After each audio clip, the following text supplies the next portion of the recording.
To get in here. I'm going to get a little earthquake simulation here for a second. Get you situated. I'm not really that late tonight, so I'm kind of proud of that because I am pretty much always eternally late. It's like the most awkward time. What I need to figure out is I see people that go live have like waiting rooms and people are waiting because you know they're going live at a certain time. I have not figured out how to do that yet. And I don't know if that's only if you're like streaming through a secondary service. So you can essentially make this live with nothing. This is where I bother Cusco all the time. God bless that man for he puts up with me asking him a billion questions. And I'm very, very thankful for that. And that he takes the time and he answers me all the time because I'm really stupid with technology, like really, really stupid. And I'm trying to learn this on the go. And for me personally, I'm happy where I've come in a year, a little over a year that I've been messing around with this, where like most people, what I've learned in a year, they'd probably learn like a week. For me, being as tech stupid as I am, I'm really, really happy with where I've progressed to. I figured out how to do live videos. I figured out how to do a little editing, how to, do different things. And, for the most part, I've taught myself this stuff. Ironically, I've watched a lot of YouTube videos on YouTube videos, which sounds really, really stupid, but it's been very helpful. So once we get some people in here, we'll take some snakes out. Want to talk about some things. Still been trying to brainstorm on what we can do as far as like super chats go and things during the live videos. I've been watching some other people's live videos, trying to get ideas on what they do and kind of apply that here while, keeping this channel true to what it is, just being how I am. So if you're in here, say hello, make sure this is working, and let me know if you have any ideas on that situation. Somebody brought up on the post that I made, if somebody does a super chat, they can request to take a snake out. Garrett does that, and I really do like that idea. My concern is I'm such a nut about cross-contamination and stuff that I usually have a certain order that I do stuff in. And then also, like, if my snakes are in shed, I try not to bother them. If they've just eaten recently, I don't bother them. And I haven't watched enough of Garrett's live stream, so I'm sure there's times where he does say no. I haven't seen it yet, and the snakes he's pulled out have not been full of food, and they've not been, in shed or anything like that, so I don't think he's necessarily doing that either. Plus, with, like, the larger snakes, with the stuff that's in the Christmas tree bins here, like, if you wanted to see this snake down here, I've got to pull these other 3 bins off, then go in, get her, hope she's in a mood where she wants to come out, she's not in shed, all that kind of stuff. Good evening, sir. Welcome, Mike. Hi, Raiden. I just cleaned her yesterday. I'm trying to feed her up a little bit, still trying to pair her. I noticed yesterday after she went to the bathroom, she's a little bit lighter than I'd like her to be right now. It's working awesome. Thank you, Miguel. She is one of the snakes always. Every time I come in this room, if she's not in shed, she is front and center right here watching me. She doesn't strike ever at anything. She's just always very in tune when I'm in the room. So she's very into that. She's very interested. Now, of course, it's not because she gives 2 shits about me. She just wants food. Lilith is up here. She's watching. Lilith will actually occasionally strike the side of the bin, which is really wild because she's probably one of the calmest animals I own, but she is very, very food driven. And so if I flash through here quick and there's food thawing, she will hit the side. I've got my blue ghost female up here. She's paying attention. She's another one. Every time I'm in this room, she's front and center, and she's gotten worse because I've gotten really lazy. So feeding her now, I don't pull her bin down. I just open it up, get like a space that much. Nice to see you as well, Lori. And I just kind of slide her food in through that opening. And so now that I've gotten lazy and done that probably four times, her last 4 feedings, now when I come in the room, she comes front and center. So it's kind of cool because the first couple times I did it, obviously, she didn't know what was going on. So she, you know, I had to really like shake the food and get her to see what was going on. But it's amazing how quickly they learn. And so now, like, I come in the room, and even if I don't have food, she's front and center just in case I do. So it's amazing. That's a snake that's, I don't know how old she is. She's got to be at least 6 years old, if not 7. But to watch an older animal that's had years of the same routine and suddenly you switch it up within a matter of a couple of weeks, she's got it down like that, it's pretty impressive. And, you know, I say a couple of weeks or whatever, but it's just really 3 or 4 moments of doing something with her that she's picked up, like, okay, this is a pattern and I can capitalize on this and whatever. And it hasn't changed her personality whatsoever when I take her out. She's still the same snake. I know a lot of people get on that train of thought where they think feeding in the cage or how you feed in the cage is going to make an animal react differently when you come in there. Generally speaking, that's not true. You know, if all you do is feed the snake and you never ever do anything else, then yes, it's going to react as if it's food every time. But, you know, even if you go in there 10 times a year, otherwise, you know, they start to figure it out. Doesn't really take as much as people think, depending on the species. How are the spotteds looking? Well, I have I'm not breeding the spotteds this year. Although, ironically, my female went through a shed cycle not long ago and she's in shed again. Now, she hasn't been paired this year at all. Last year, they were paired up, but I didn't see anything. The prior year, they were paired up and bred quite a bit. And I haven't seen any signs that she's gravid, but she did refuse a meal and then she went into another quick shed. She looks amazing. Behaviorally speaking, she's pretty routine right now. But it just seems like it was kind of quick shed. She did have a fairly good sized meal in between, but I don't feel like it was so big that it would push her into a shed. I don't know if a lot of people know that, but not only does the frequency of meals affect a snake shedding, but sometimes, you know, a larger meal can actually push them into shed just with one big meal. So sometimes we have a snake where you want them to shed for something, you know, maybe they have a scar or a cut or something that you want to heal. Sometimes giving them a slightly larger than normal meal, as long as it's safe for whatever's going on there, can put them into a shed cycle and start that healing process a little bit faster. Though their bodies are pretty good at doing that themselves. But yeah, so my spotted female is doing great, but she's deep in shed right now. Please don't drink your own piss. Yeah, I did actually watch Brian's live yesterday. I can't believe he's doing that. I don't. USARK is a fantastic cause, and I agree 100% that people should be raising money for them and people should be members and all of that and following everything that's going on. But I don't think I could drink my piss for them.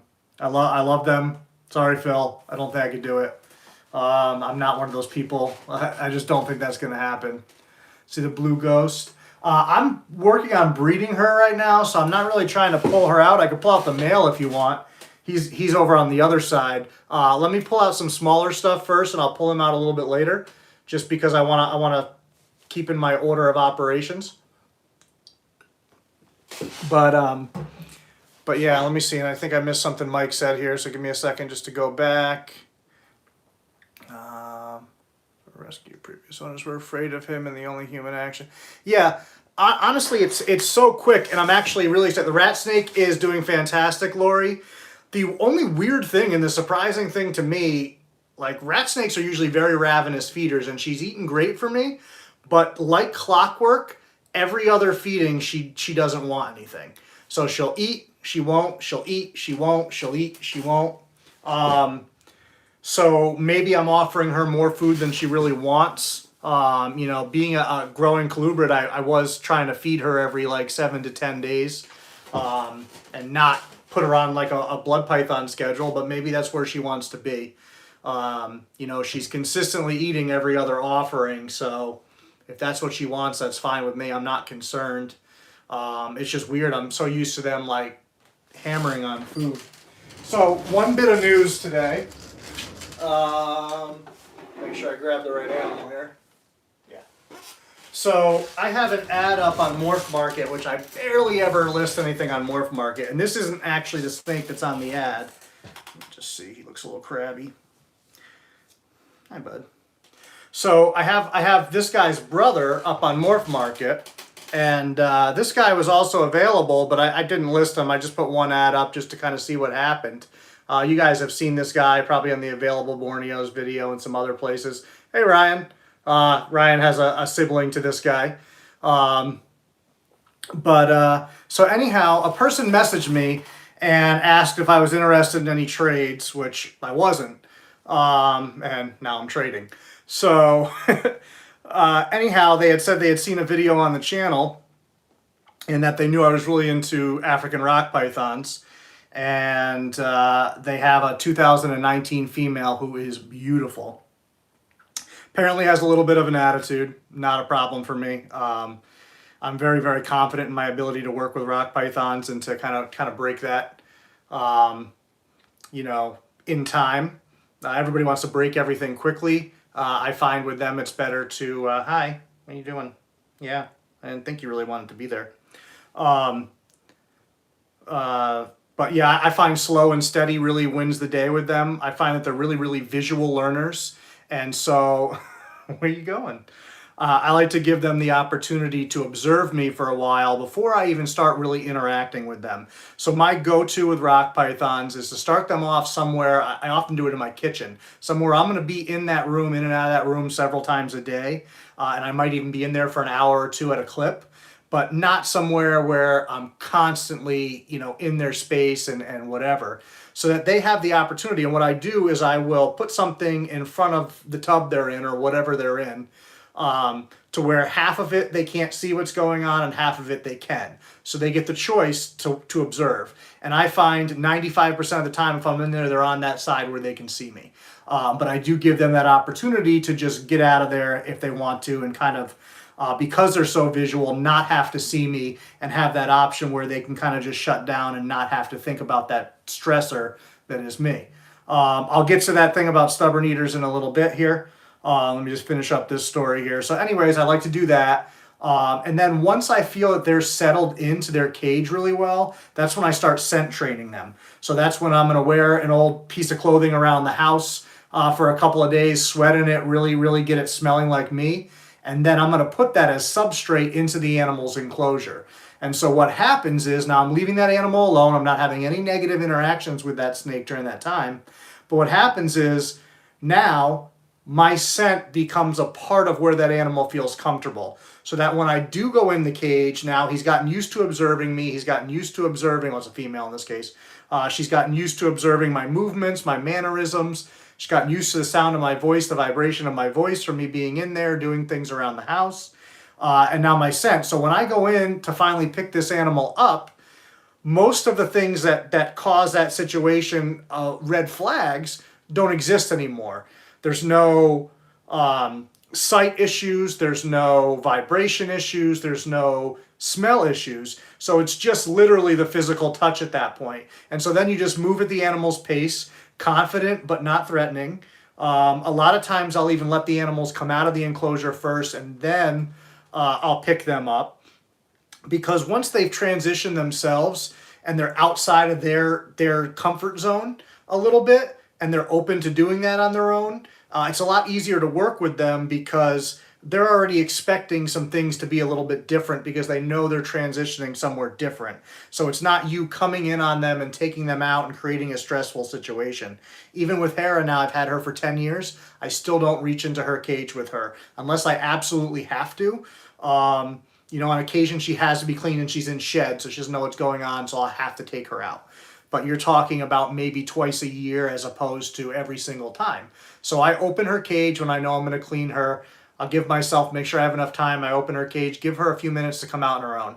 Now, if she doesn't start coming out on her own, or she's going in, coming out, going in, coming out, we got to move things along, I might grab the hook, or I might just pet her a little bit and let her know, like, all right, we're gonna do this now. Still give her a second to process or whatever.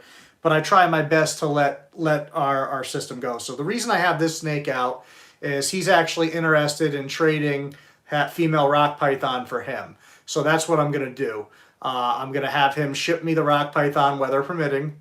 I already have a spot for her set up in the living room for quarantine. And so she'll be out there with me.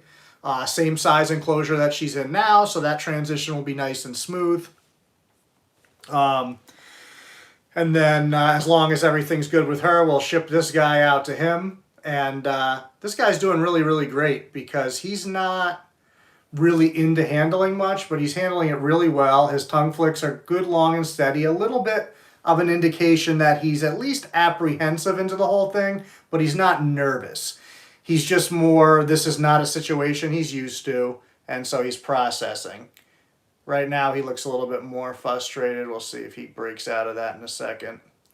Yep, there he goes. So I could see where he was sitting with his tongue just sitting partially out, but not moving it. And that's when they're trying to process something. They don't want to move. They don't want to give up their location. They're deciding whether you're food, a threat, whatever it is. So once you see those tongue flicks return to normal, then you know that thought process is passed. And he said, okay, this is not a situation where this is food or a threat. So you can really use a lot of body language cues with snakes to figure out what they're thinking. So they may not be able to tell us what they're thinking, but there's a lot of ways that if you understand how to read their behavior, you can figure out what they're thinking, sometimes before they even know, which I think helps immensely if you are a step ahead of them instead of them being a step ahead of you. How much costs a normal albino python in the U.S.? I'm waiting for one of those gorgeous places. So that is in the works. I had that whole, I don't know if you saw in my Instagram story, I let everybody vote on a bunch of different pictures. And so there was a tie in the Sumatran category. So I'm letting the guy who's doing the design kind of figure out which one's going to work better for him. So he's playing around with those now. My batik blood python will likely be on one. And then Orion won another one of the votes. So I was joking around with him while we were doing the voting thing. I said, you know, it's kind of like American democracy. Everybody gets a vote. You know, we tell you matter, but ultimately they just pick whatever they want and do what they have to do to make it happen. And that's not a reflection on the current election or anything like that. Just in general, my lack of faith in the political system of both parties. You know, I told him it's going to be like that. So if something's going to make more sense for him, because he has to go in and draw all that stuff and do that whole design. So if, you know, one wins, it's not going to work and translate well to a shirt, then it doesn't really make sense to do it. But that is in the works, so we'll see that soon. Somebody asked about difficult snakes with eating.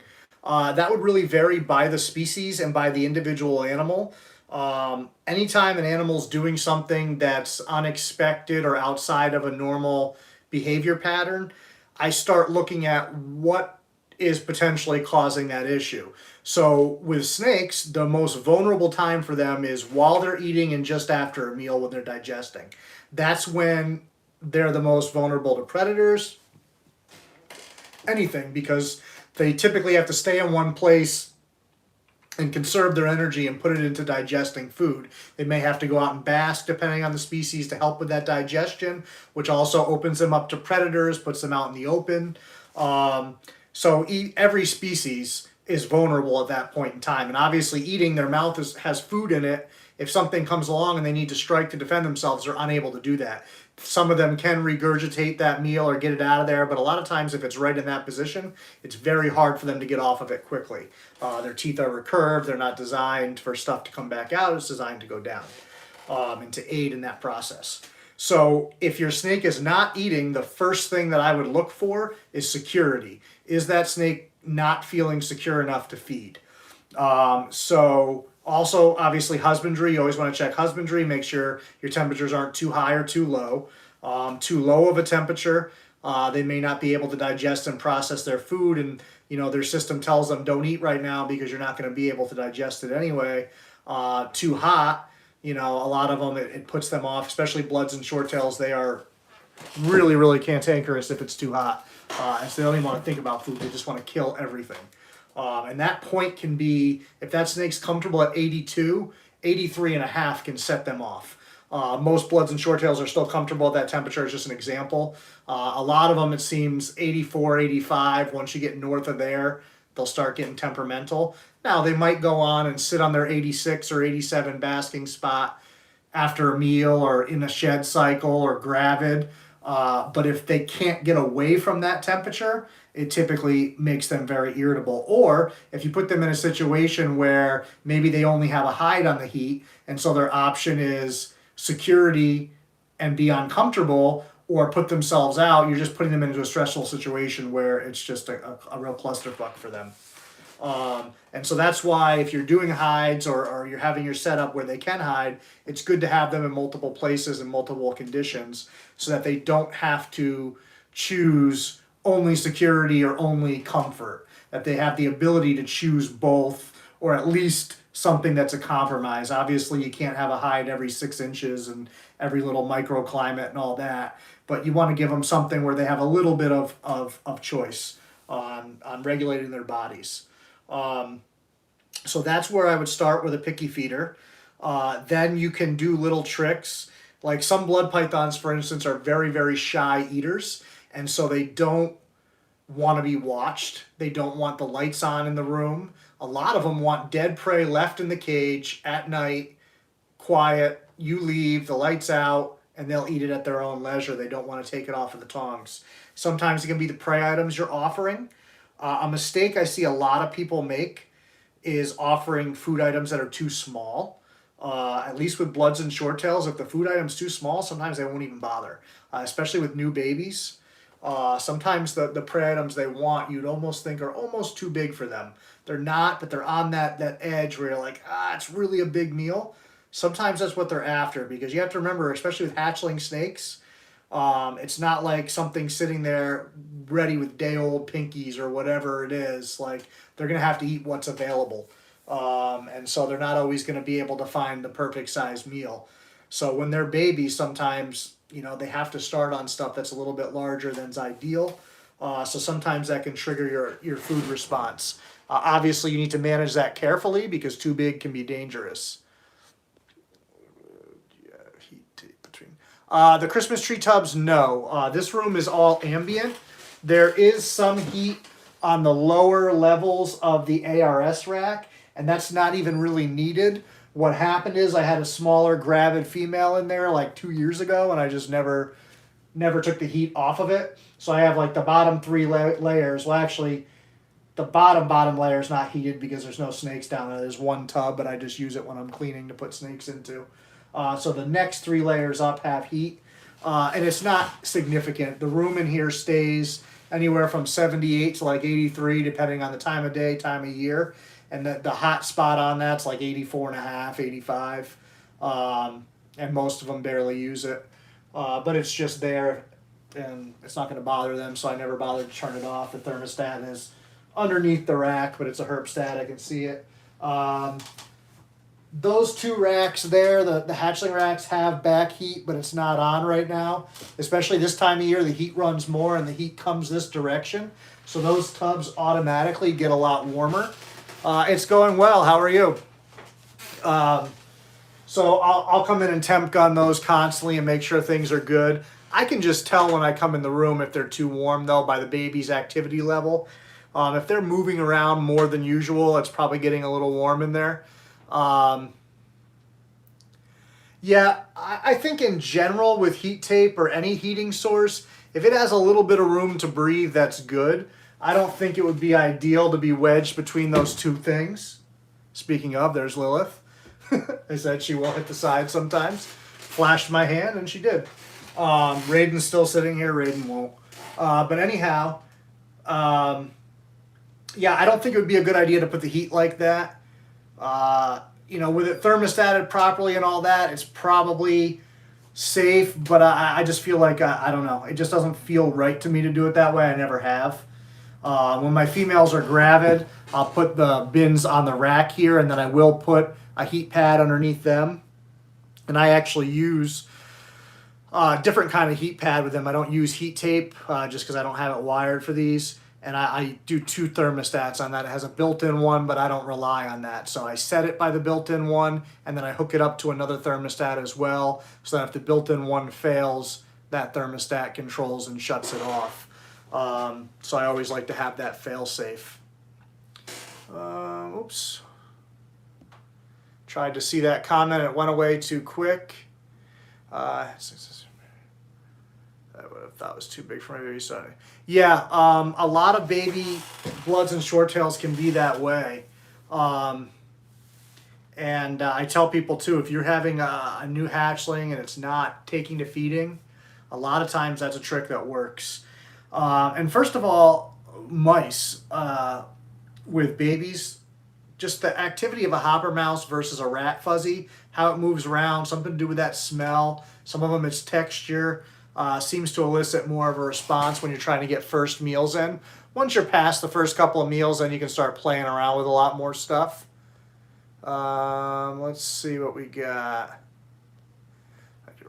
Yeah, you know, it depends on how frequently a snake's skipping meals. We feed way more in captivity than we need to, more often than not.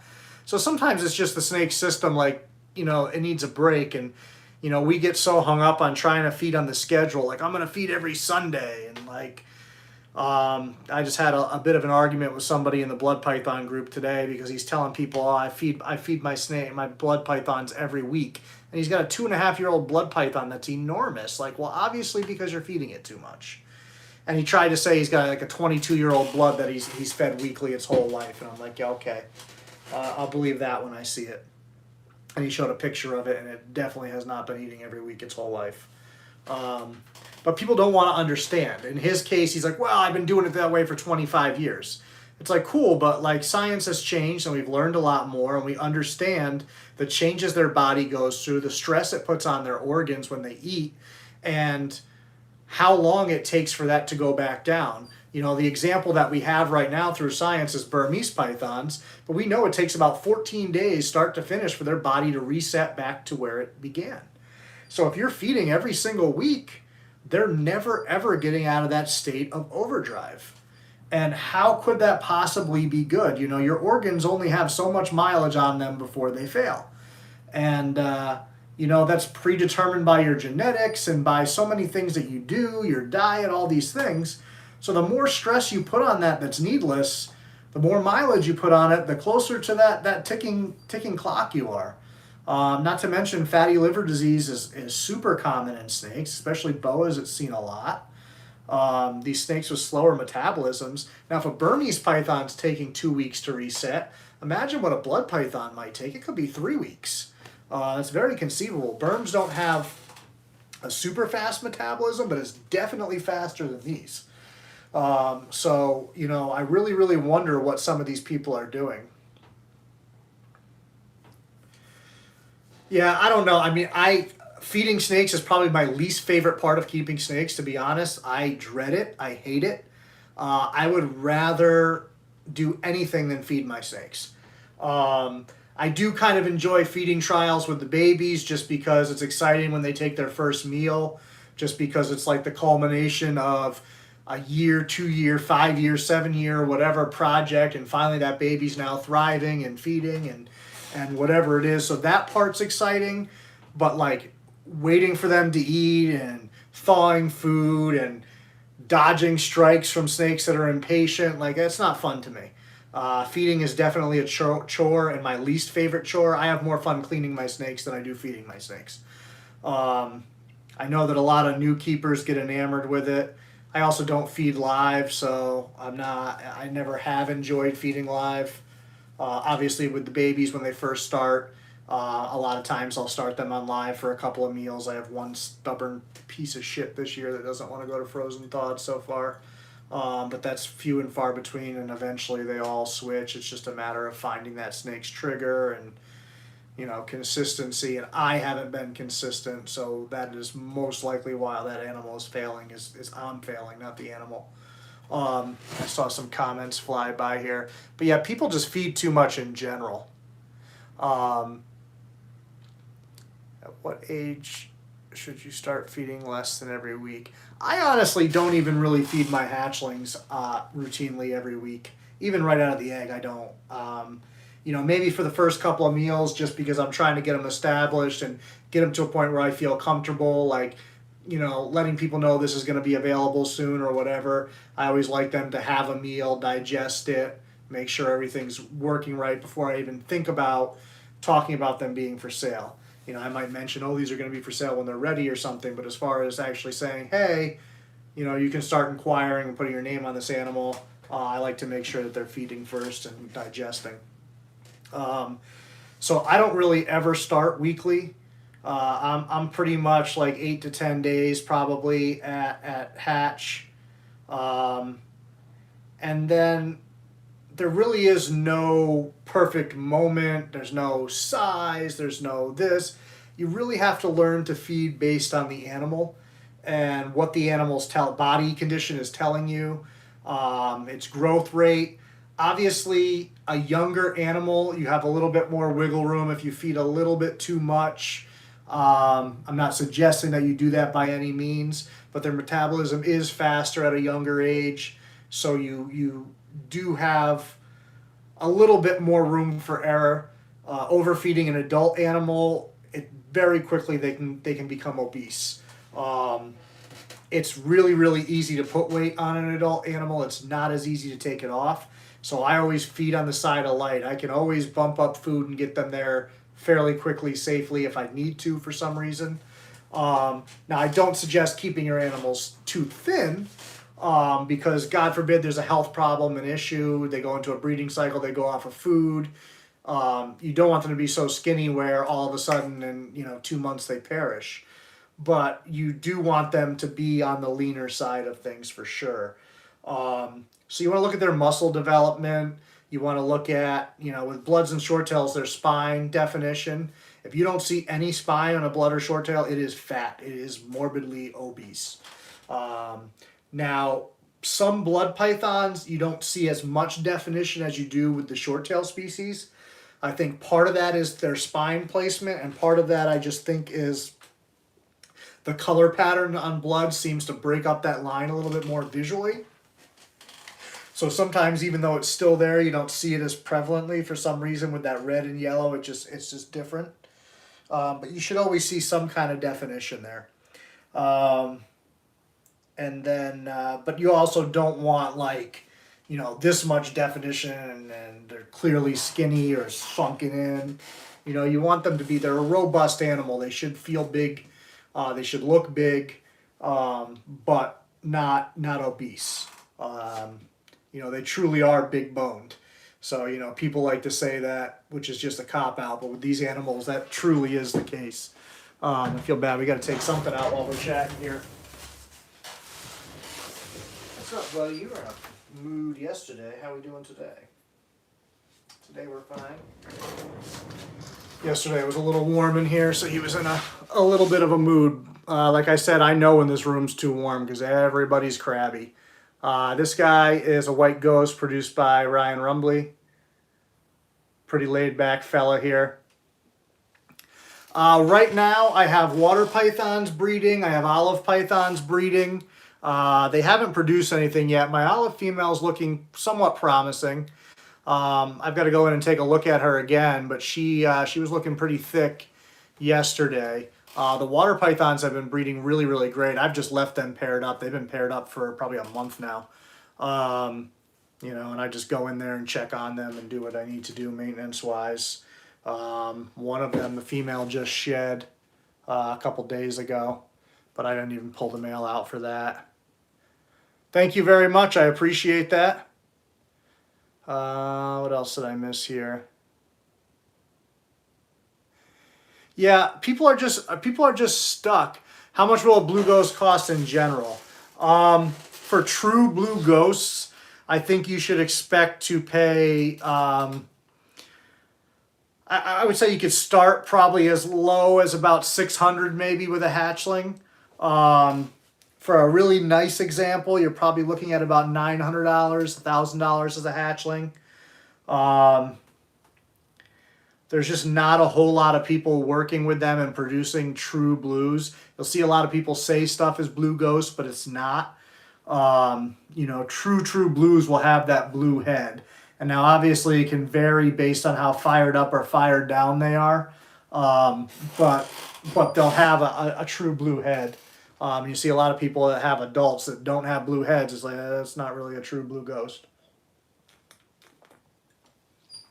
And they'll argue with you, but the person that made blue ghost has told me that they're wrong, so I'm going to go with that.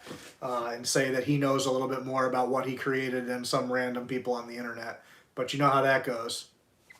I do not have any Sarawak Borneos, but there is a Sarawak on the channel when I went to Rich Crowley's house. I am sure at some point, especially now that I put my hands on them, I will get Sarawaks when Rich has them. Absolutely incredible snakes to hold. Completely different texture. It is amazing to me that that is not a separate species of snake, or at the very, very least, a subspecies. The fact that that's just Breitensteiny is insane. It is not the same animal. Their temperature tolerances are different.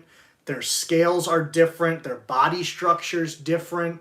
Now, personality-wise, I didn't notice anything, but I was only at Rich's house for, a handful of hours, so it's not like I had a really good chance to spend a bunch of time with that animal and see idiosyncrasies and things that I will be able to see when I eventually do get them. But yeah, I cannot believe that they are not a separate species. That really, really blows my mind. Even some of the other things like orange-head Curtis, I think should at least be a subspecies, if not their own species. Hi, Electra. Because they're a lot different too. They're different size. I think they behave a little bit differently. They look vastly different. But yeah, they're still on there, which is crazy. Mama, what are you doing? No, it's not food. I know you wish it was food. There's Lori's in here, trying to convince Lori how much she needs one of these. We got to pull out a nice Sumatran here, one of my holdback females here. Just absolutely great snakes. They pretty much tolerate anything you throw at them anytime. Yeah, taxonomy is a fucking wild world. These are one of my favorite species ever to work with. I think anybody that's kept them can tell you how amazing they are. They're one of those snakes, like once you get one, you're like, oh my God, why did it take me so long to get them? And how many more can I get? I have a lot of Sumatrans, and every year people get mad that I hold so many back, but like I wish I had 150 of these because they're just great snakes. The only downside to Sumatrans at all is the food response. And now you notice I just reached in, picked her up, there was nothing, it was fine. If I was thawing food in the other room and went in there, she would be flying out of the bin. They learn your patterns, where your hand grabs the bin, they'll come out and swing down for you. And it's not because they're malicious and they want to bite me, they just do not have any patience once it's time to feed. I'll come in here, they'll start pushing on the racks, they'll push, they'll pump and strike. They wildly strike, and then if you drop the prey at them, they're locked on you, they'll come after you. And it's so crazy to watch this snake that just tolerates anything at any point in time go and flip that switch and be absolutely manic and like can't process any information other than that's food, it's food, it's food. Now I can break them out of that and handle them if I need to. But I typically don't do it when they're in that mode. They really only do it when food's present. They don't do it any other time. They seem to know. They just sense it, they smell it, and it's on. The funny thing is, live food doesn't do that to them. Now that may not be the case with yours, but I don't feed any of mine live, and a lot of these come out of the egg eating frozen thawed. They don't even ever see live prey, so it's very different. Oh yeah, it's definitely fun. It's exciting to watch how athletic they are when they go after food. But some days when you just want to feed quick and like you're tired, it's 11 o'clock at night, you got to be up at 4 in the morning, and they're giving you a hard time. It sucks. Joe, are you talking about Joe Phelan? Port City Pythons? Last night I was watching Cusco's live, so I didn't catch that, if that's what you're talking about. Yeah, I'll have to go back and watch that. I've been on Joe's podcast before. I like Joe a lot.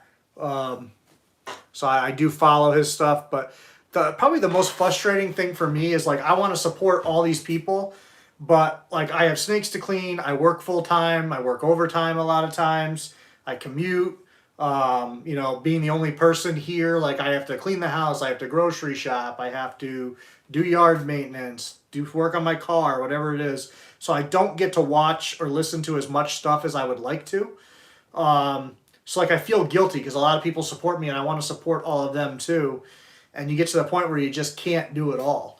And sometimes my only ability to support is I'll throw on somebody's YouTube channel on the TV and I'm working in a different room. I'm not even listening to it, but at least they're getting the watch time and helping them build toward their channel, whatever I can do. Yeah, I definitely want to check that out. Taxonomy makes me crazy. And it also makes me crazy that like people don't accept change with it either. Like they'll know something is been corrected and they just want to be wrong. And it's like they're like, well, it's been that way for 10 years. It's like, okay, but like science, we learned something new. Let's move on. You know, I get like you've done something for 40 years and all of a sudden some person in a lab does an experiment for 2 weeks and tells you, oh no, that's wrong. It's frustrating. I get that. And sometimes you have to take those studies and that lab work with a grain of salt because sometimes, you know, they're in a controlled environment that may not be comparable to what you're doing. So I always tell people like you need to read the science, you need to understand it and apply it, but you need to apply it with a grain of salt because sometimes what we're doing is a little bit different than what they were looking into. You know, like that study where people used it to say ball pythons are like semi-arboreal. It's like clearly that snake's body is not built for a semi-arboreal lifestyle. You can tell that, the skeleton structure, all of that, but it is an opportunistic predator. And that study even said, like, at that time, the weather patterns were strange, the water level was higher, the snakes weren't able to retreat underground as much as they would have liked. They were also the birds that they were eating nest in low-lying bushes and near the ground. So there was a lot of factors in that where people just choose to ignore that. They're just like, well, they're arboreal. And it's like, well, no, they're not. And even a blood python, if there's a bird that it wants sitting up in a tree, will probably try to climb that tree to get to that thing. That doesn't mean that we should be offering a blood python a tree to climb on in captivity. They're very, very heavy-bodied snakes with skeletons that can be hurt very easily. So people need to understand that and get that an animal trying to survive in the wild and doing something to survive doesn't mean that that animal should be doing that in captivity.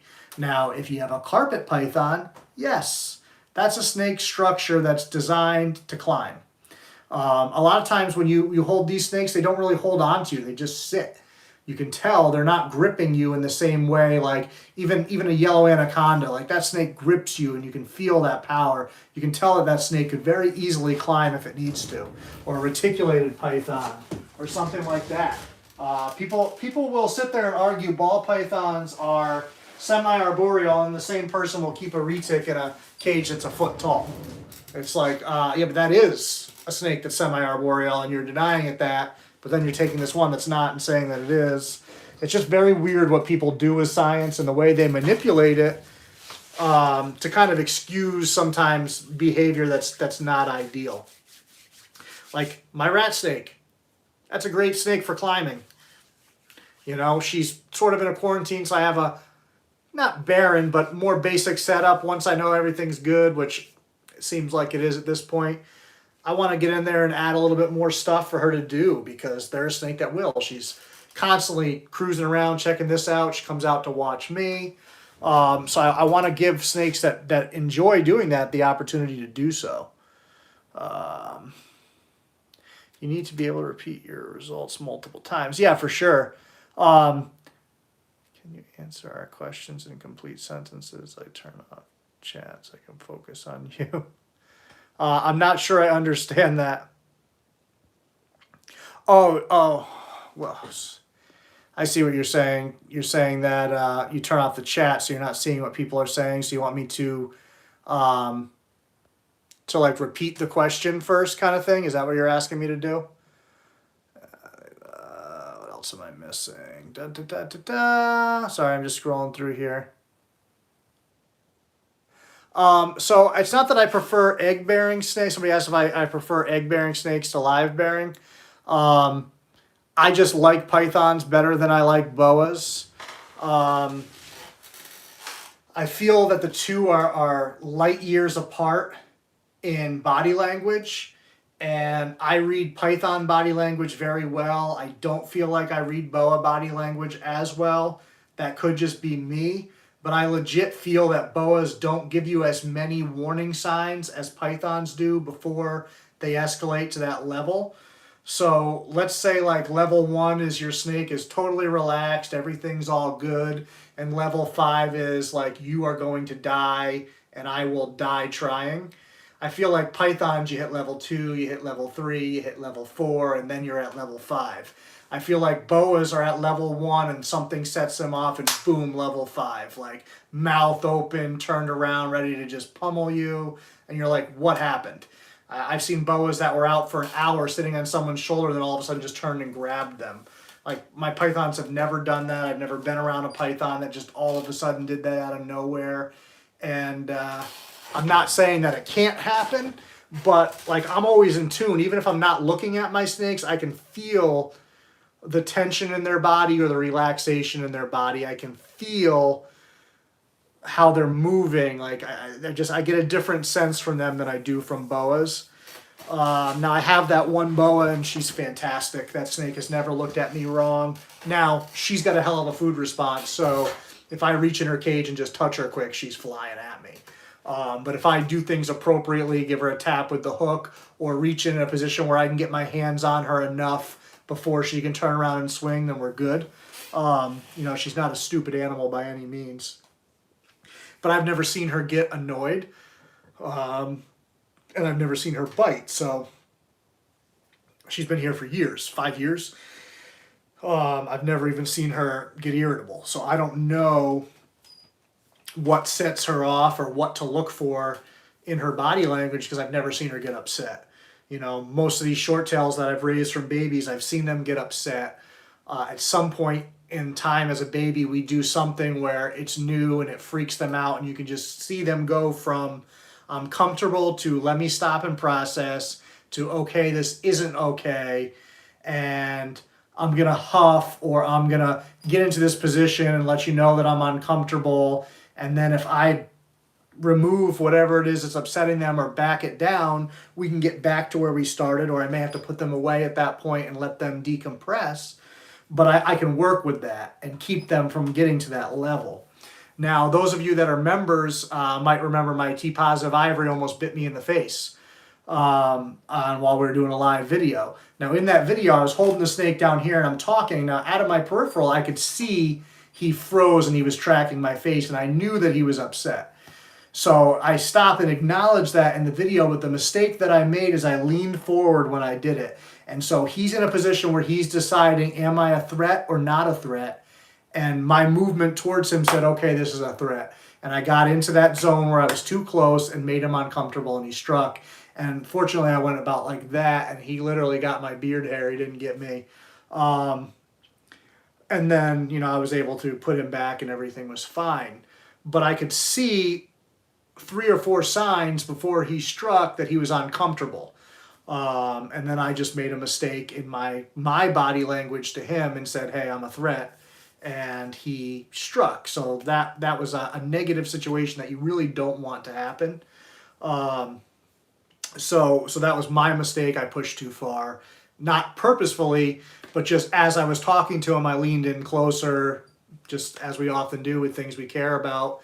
You know, try to show them like, oh, I'm here to care. And he's like, I'm here to care too. So that's why I prefer pythons over boas. Just personal experience. Plus, when I did rescue years ago, man, we had so many boas that were just trigger happy. It was just like bam out of nowhere. You know, I don't know what it was with those snakes, what people did to them, but some of them were just horrible. And don't get me wrong, we had some pythons that were pretty trigger happy too. We had a retic named Lady who ended up absolutely adoring me. But she was definitely a snake that went after a lot of people and would get very, very defensive. If you put her down on a surface and then approached her too quickly, she's striking. Even when she was like 7, 8 feet, she was still very nervous. but there was like a handful of people over the course of the years that she was, you know, with us that she just took to and she was great with, and I was one of them. So it got to the point where when I had a snake room, my snake room was heated to where her cage was left open and she was allowed to roam the room, and I had everything set up so she couldn't knock anything over or cause any problems. And I would come in the room and she was often sitting somewhere, you know, underneath something watching. And one of her favorite things to do that was really funny is, like, imagine, you know, your classic like snake pattern that she's sitting in. She would back up exactly in that line that she was in, like slowly, as if you couldn't see her. And she was a great guard dog for the snake room, because if you weren't me and you went in there, she was on you. You were leaving that room in a hurry, I promise you. She did not have any tolerance for strangers. She didn't like it. If she was out with me and you were there for a while and then I hand her off, that was often okay, as long as, you know, her body language was suggestive that she was receptive to that other person's presence. But you could tell, you could see whether she was tracking a person, how she was handling each of their movements. You can feel their body language on you. So, you know, I've worked with a lot of snakes over the years that had a lot of quirky personalities. And it really comes down to how much time you're willing to put into learning, and how much time you're willing to put into learning at their pace and at their a style they're comfortable with. Which, if you know, Lori's in here, if you guys haven't checked out her channel, no matter how many times I tell you because you're stupid, she can really help you with a lot of that stuff, because she's probably one of the people that's on the forefront of actually working with animals in these animals in that capacity. There's a lot of people working with dogs and cats and horses and all these other things. There's not a lot of people, you know, applying that science to these animals. And she's doing that, and she's documenting it all for you. You know, you're basically you know, getting an honorary college degree in behavioral science by watching her channel, because you're going to have such a good understanding. And she's really good too. Like, she's using all the proper terminology, but she explains it very well, so that you're not going to be sitting there going, well, I don't understand what's going on right now. So that's really awesome. Yeah, you definitely did, and it shows. But yeah, I wish people would tune into that stuff. You know, I just watched like an hour video she did last night that was really, really informative, that I learned a lot of stuff. And what's cool is there's a lot of things that I've been doing but didn't know, like this is the term for that, or this is why you do it. Like for me, I've just learned how to work with my animals in a way that works for them, so that I'm not getting bit, they're not stressed out, they're eating, they're doing everything that they need to do, and we're all getting along, living a happy life. Yeah, she does post regularly, which is nice. I've been really, really trying to stay as consistent as I can with that, because I notice that definitely helps. I need a guard cobra. Yeah, no, I did keep, I had a monocled cobra many, many years ago when I was much younger and dumber, I'll say, because they were illegal here and there's no antivenom here, and I didn't have any antivenom, so if I got bit, I was going to die. There's really no two ways about that. Do you think a Freedom Breeder 90 series tub is sufficient for an adult female blood? I don't know the dimensions of the Freedom Breeder 90. I am absolutely horrible with like FB 70, FB 90. That means nothing to me. I know sterilite numbers. I know some iris numbers. I don't know that stuff. So like, I know this is a VE 175. You know, I know those are my 15 quarts, 6 quarts. I'm terrible with the Freedom Breeder tub, so I don't know that size. I would say for an adult blood python, awesome, Mike. You're really going to enjoy that, especially you. You're a person that's really into the science end of things. That's a great decision for you. Definitely spend some time watching over there. T negative or T positive, what do I like more? Do you really need to ask that? I'm team T positive all the way. Every single blood python that I have in my house, with the exception of one, is at least het for T positive. Big Red is just your pure wild type blood python. very, very nice example. That's Ron Burgundy's mother. But Ron Burgundy's het albino. My big T positive female is obviously T positive. Raiden's a T positive matrix. This girl's a T positive female. There's no more bloods over there. I have a pair of T positive ivories. The matrix female down here is het T positive. I have another T positive female in the other room. I have a T positive matrix male in the other room. My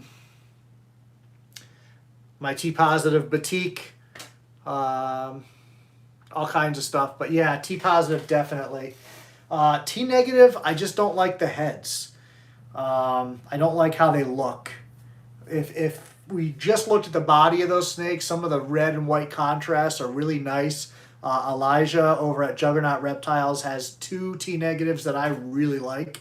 I give him a lot of shit about T negative, but he has 2 T negatives that are fire animals. That I wouldn't kick out of my snake room, that's for sure. The combos definitely of the stuff makes a difference. And then also the lineage in there, and just sometimes certain examples just look nicer than others in certain things. I just like T positive start to finish. Animal behavior is one of those things I wish I got to mess around in, but alas, not too many people really want to do. Yeah, clam behavior. I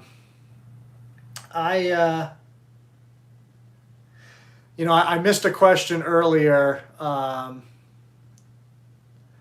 where somebody said Borneo or Sumatran. Were you asking what's my preference? I didn't see what that question exactly was.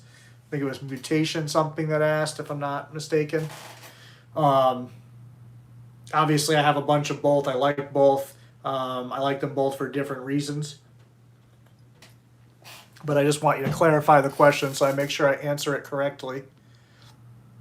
Another thing, and one of the main things I wanted to talk to you guys about, here we go. Adult males do good in 90 series from ARS. I keep females in Christmas tree tubs before.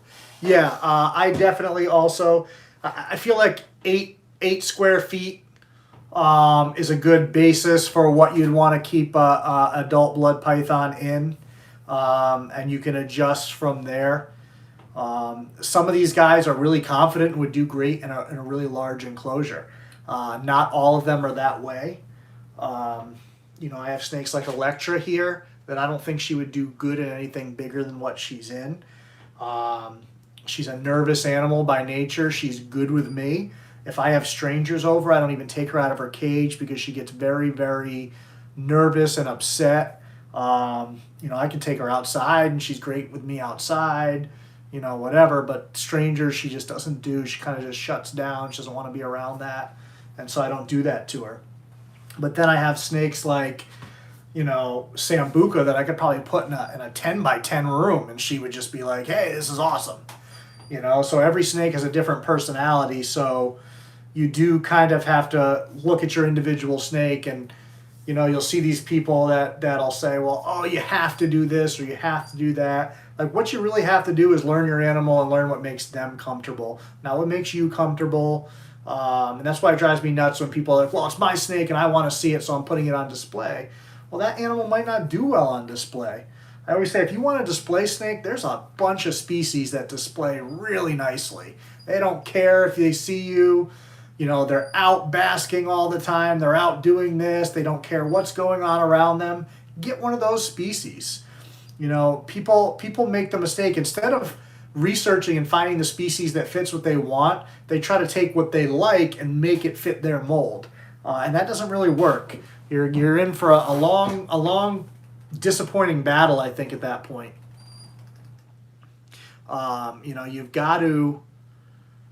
You've got to tailor your keeping to the animal. And so that's why you see all these people in these debates all the time. Racks versus tubs, or cages versus tanks, or whatever it is. And I said racks versus tubs. It's not what I meant to say. Tanks versus tubs, or people that love rack systems, hate rack systems. Am I vegan? No. That'd be a lot of vegetables I would be eating if I was vegan. I'd be the fattest vegan ever. But a lot of people you don't want to fight all the time. And the fact is, all those enclosure types have their use. And so as long as you're using them for the appropriate species at the appropriate size and, outfitting them the appropriate way, they all have their use. Would I ever put a blood python in a tank? No, not ever, under any circumstance would I do that. Especially adults, those big lungs, heavy breathers that are very, very susceptible to their own urine and feces. And then you're putting them in a cage where that stuff is more dense than the air around it and its only escape is out the top. That's a bad idea. Not to mention, depending on your climate, you might struggle with humidity at that point. People's solution is always, let's cover the top or let's cover portions of the top. Ventilation is the single most important thing for these snakes. You could keep them at a temperature that's a little out of their range. You keep them at a humidity that's a little out of their range and get away with it. You cannot get away with poor ventilation, especially for larger animals. When they're babies, they'll get sick, but they'll usually bounce back really, really well. Babies just they're very adaptive to that. Once they're adults, you change things up too much or the ventilation's lacking, you're losing those animals. So I would not do that at any point with them.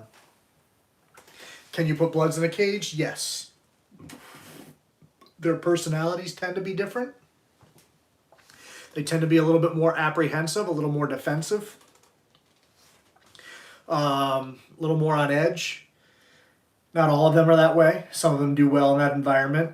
Now you can tint the glass. That helps a great deal. You can make sure there's enough cover in there where they don't feel as exposed. But I find that they do best in tub environments. Whereas would I keep, my adult female white lip in a tub? No. I think she would probably, she might like it to some extent, but I don't think it would be good for her long term. Like my spotted python female, I'm so happy to get her out of a rack and into that cage where she's got all that room to do things. She loves that cage. She's so happy in there.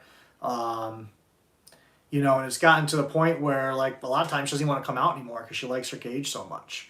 Now, she's not grumpy or anything, but, like, when she was in the tub, if I open the tub, she's out right away. She's trucking around. Now I open her cage, and she tends to go further into her cage. Like, no, I'm good in here. Leave me in here. No,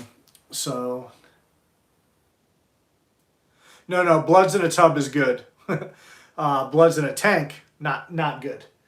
So I think it's a species by species thing, what you do. And then size makes a difference too. I think tubs are really, really suitable to a lot of baby snakes, especially in nervous species, because you really take a lot of the stress factors out. Plus, it's a really controlled environment that's easy to keep clean, especially when you're quarantining or you have babies and you want to make sure that their bowel movements are good the first time. If you have a whole naturalistic setup, you might not even be able to find a baby blood python's bowel movement in there, and so you don't know if they're processing food well. So I definitely like having them in the tubs when they're small, for any species really, and being able to observe that kind of stuff first, and then you expand slowly and let them integrate. Actually, one of the videos that I watched on Lori's channel the other day, she actually took her snake, she quarantined it in a tub. It looked like it was probably either like a 15 quart or a 28 quart or a 32, something in that range. So that was the snake setup. Once she wanted to move the snake into a bigger enclosure, she just cut a hole in the top of the tub, put that whole tub inside the enclosure. So now it's like an enclosure within an enclosure. It allows the snake to come out, explore that new space, but still retreat back to the space where it was comfortable. And so then it can explore at its own pace, and eventually you can remove that inner tub and then add whatever hides or whatever you want to do. So that was a really cool way that she had of, allowing a snake to integrate into a new cage when it's ready. Because it's hard. A lot of us just switch and throw a snake into a new, bigger space and say, hey, you'll be fine. And a lot of them do okay, but some of them don't. I think all of us that have kept a decent number of snakes know that every once in a while, when you increase that cage size, you get a snake that pulls off of food. It becomes much more defensive. Its behavior changes. Its stress level changes. Maybe it gets sick. And then all of a sudden you bump it back down and everything's all set in 5 days. It's back to where it was. And it can be frustrating sometimes because you're like, well, what the hell? You're in way too small of a space. You need more space. But the snake is telling you, no, I don't, no, I don't. It's making me nervous. So that's a way where you can do it without forcing the snake to just adapt to a completely new environment overnight. You know, and I think you'll find doing it that way, they probably adapt pretty quickly. You know, they're one of those animals, they can be stubborn, and when they get to do things on their own and it's their idea, it seems to go much smoother than when it's our idea. That's an idea that I think is really great for people. And I actually had a snake years ago. He was a T-positive matrix male, and he was an adult male in a Christmas tree tub, but he was always like getting sick. He was always nervous. He was always defensive. I took an empty 28 quart tub. I didn't do anything to it. What had happened is I had put him in the 28 quart tub to clean his cage, and he was just being really irritable, and I was going to feed him that day. So I was like, you know what? I gave him the food while he was in the 28 quart. I didn't want to move him after feeding, so I just put the whole 28 quart tub in his cage, took the top off, and figured he'll crawl out when he's ready. He spent pretty much every waking moment in that 28 quart tub. He would come out, drink water, go back in the 28 quart tub. Come out, eat, go back in the 28 quart tub. So I just left the tub in there, cleaned it out, it became part of his enclosure. If that's what made him happy, great. He still has his full 8 square feet of space, but if he wants to wedge himself into 2 square feet of space, have at it, dude. You know, who am I to argue with you? If that's what makes you happy and healthy, I'm with it. You know, it looked really, really stupid. Here's an empty tub, no substrate on it. It was just an empty plastic tub. Sometimes he would flip it over and go underneath of it. Sometimes he would flip it back over and go inside of it. He just had his own little thing. Easy to clean, low maintenance, no problem for me. Like I said, it looked really stupid, but if that's what made him happy, power to you, dude. And then I have snakes, like right now, I have a male in here with this female who, he lives in a 28 quart tub, and he has a lot of space in the 28 quart tub. I mean, we're talking, this male's like that big. He's just really small for his age. He's in the Christmas tree tub right now. There's no hides in there, nothing. He's doing fantastic. He's just super confident. He's good. He's not defensive. He's fine with the female being in there with him. You know, whatever. I'm not cohabiting like that. I am trying to actually breed them. So before people think that I'm cohabiting, I'm not. But I really didn't think he was going to be as confident as he is in there, and he's fantastic. Most of the time that would overwhelm a snake that size. Different personalities. You know, the female that's in there is on the smaller side. She's an adult female. But even at her size, I've had snakes that are nervous in that kind of space. And this little dinky thing's just in there living the life. So power to him. So obviously once breeding season's over, regardless of what he does, I'm probably going to switch him into a 41, even though he's got ample space in the 28 for his size. He really does. He curls up in a little corner of the thing. But why not? If he's comfortable, I'm happy to give him more space. I got rack space. You know, there's nobody in this bin. That whole row right now is empty. Because this female is actually the one that's in there now. And the only reason this is open is because I was using it as a cup holder earlier for my drink. But yeah, so that whole row's empty because the ocelot was in there that I just took up to Jeremy.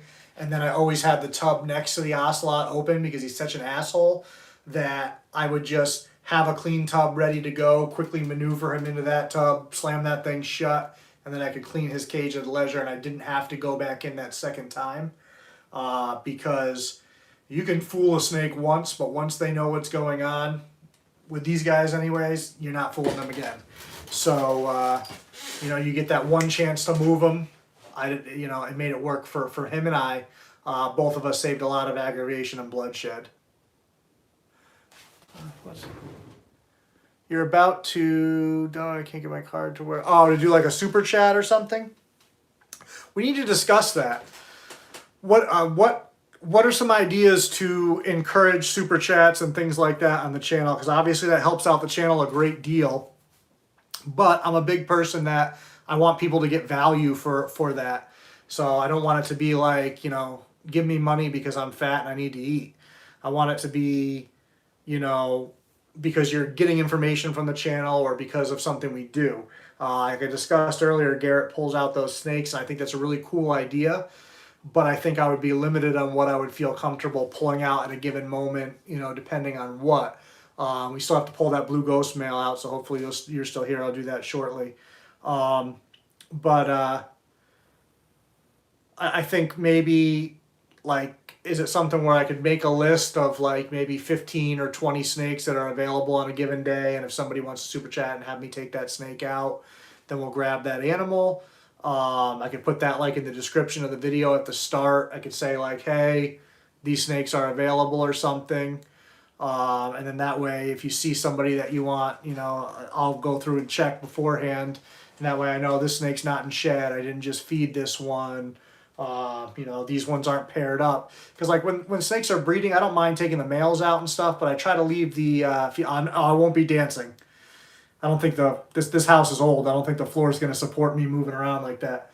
But like, I don't really want to pull females out when they're breeding. Even though my snakes and I have a great relationship and I don't think I'm stressing them, ultimately, handling is going to cause some level of stress, even if it's minute.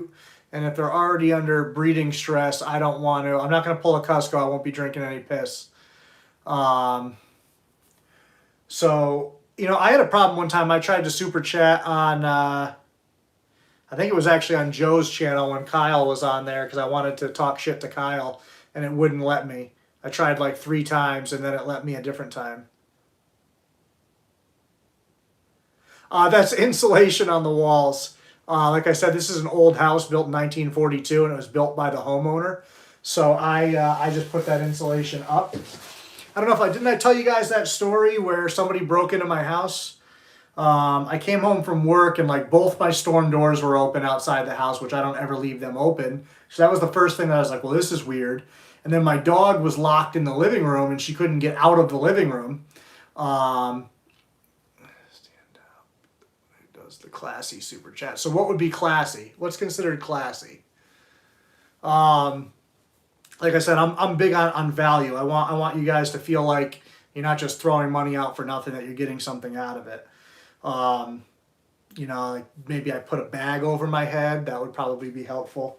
So anyways, this person broke into my house, whatever, but nothing was missing. So I called the cops and I just said, hey, you know, somebody was definitely in my house. You know, both snake room doors were open. My hallway was like 100 degrees, not literally, but it was like 85. No dancing, no drinking urine. Fine wine, yeah. I don't drink wine, but I have a lot of wine here. That's another long story. So anyhow, so the cops decided to come out. I told them, like, I don't think anything's missing. But they're like, well, we're just going to come out. We'll just write a report, you know, just so it's noted in case you notice next week something's missing, you can let us know. So, you know, I told the cop, I said, the only thing I have of value in here is my snakes. And he was really cool about it. He said, listen, I'm going to hang out here, go through every single cage, make sure every single snake is here. So he waited while I went through every single snake. At that point in time, it was breeding season. I probably had like 120 snakes here at that point in time. And he waited for me to check every single one. So he was in the snake room with me. I actually found my matrix Het T positive laid eggs. So while I was going through, I found her clutch. I had thought she had just ovulated, but what I thought was an ovulation was just the egg mass. And when I looked back on my records, I had ovulation with a question mark at the right time that was ovulation. It just wasn't as obvious. So I must have either caught the beginning or the tail end or something. Or sometimes with bloods and short tails, because they're heavy bodied, the ovulation's not as clear.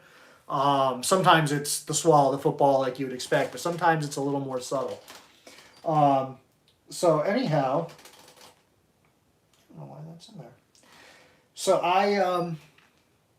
what was I saying? So yeah, so I found that clutch or whatever, and I had to start setting that up. But he saw the insulation on the walls. And he went outside the house, and you can see the insulation on the windows, because I have it over, like that's a window right there above that rack. And there's another window that way, down this row here between the ARS and the Christmas tree tubs. So there's hiking trails that go up along the ridge over the top of my house through, my landlord donated some land to the land trust in the name of her deceased son. And, you know, she donated 99 acres or something, and they put some hiking trails in there. Land trust, for those of you who don't know, I live in a very small rural town, and so there's a land trust, and anytime land becomes available, they buy as much of it as they can so nobody can ever build on it. So they have a ton of acreage around here that's preserved now. Like, you're allowed to hike on it. It's public land for the town, but nobody could ever buy it and build on it. So it'll keep this area intact the way it is until, of course, the government fucking comes in and takes it, but that's another story. So the cop was like, he's like, somebody was probably hiking up there and saw that and was like, yeah, man, I'm going to score somebody's marijuana in their grow room. And he's like, I'm sure they broke in here and went, oh, fuck, it's snakes. And that was his exact words. And yeah, so I think maybe that's what happened. I honestly think it's somebody that I know, because they knew to come in through that door and quickly shut the door to keep that dog in the living room, because Nina would have slaughtered anybody that came to that door, save for 2 people. And neither one of those people would ever have come in my house and not told me at all. I mean, one of them's had a key to my house for a million years. Like, if he wanted to steal something, he could just do it anytime. Didn't have to break in. And technically the person didn't break in. That door that they came in was open. I never locked it because it's fenced in around it and the dog's always there. And she was Rottweiler Cane Corso, so she did not take kindly to people she didn't know rolling in the house. But whoever it was knew to get in that door quick and shut that door, and then she couldn't get to anywhere else in the house, because I always have the other door shut between the hallway and the living room. Because I usually like to keep the dogs out of this end of the house, just because I don't want them to push the snake room door open and have the heat go out.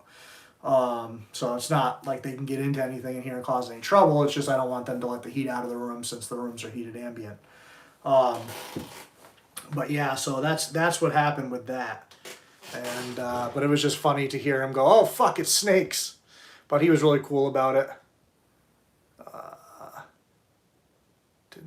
What's up, Dave? Just got popped in the face by a beautiful new T-positive girl. There you go. Congratulations. Huh. I really want to hear some ideas, though, because I really want to start, doing more interactive stuff than just sitting here talking at you and showing off a few animals, which I'm happy to do, but I figure it can be more exciting for you guys. Let me see.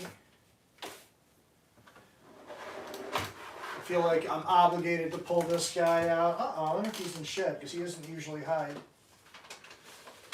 Are you in shed? Oh, I don't think so. You don't look like you're in shed. You guys know I am just absolutely in love with this snake, so I'm going to make you see him 1,000,001 times. I love him, I love him, I love him. He's just so amazing. I just wish he would shed every day so he could change and I could see him progress.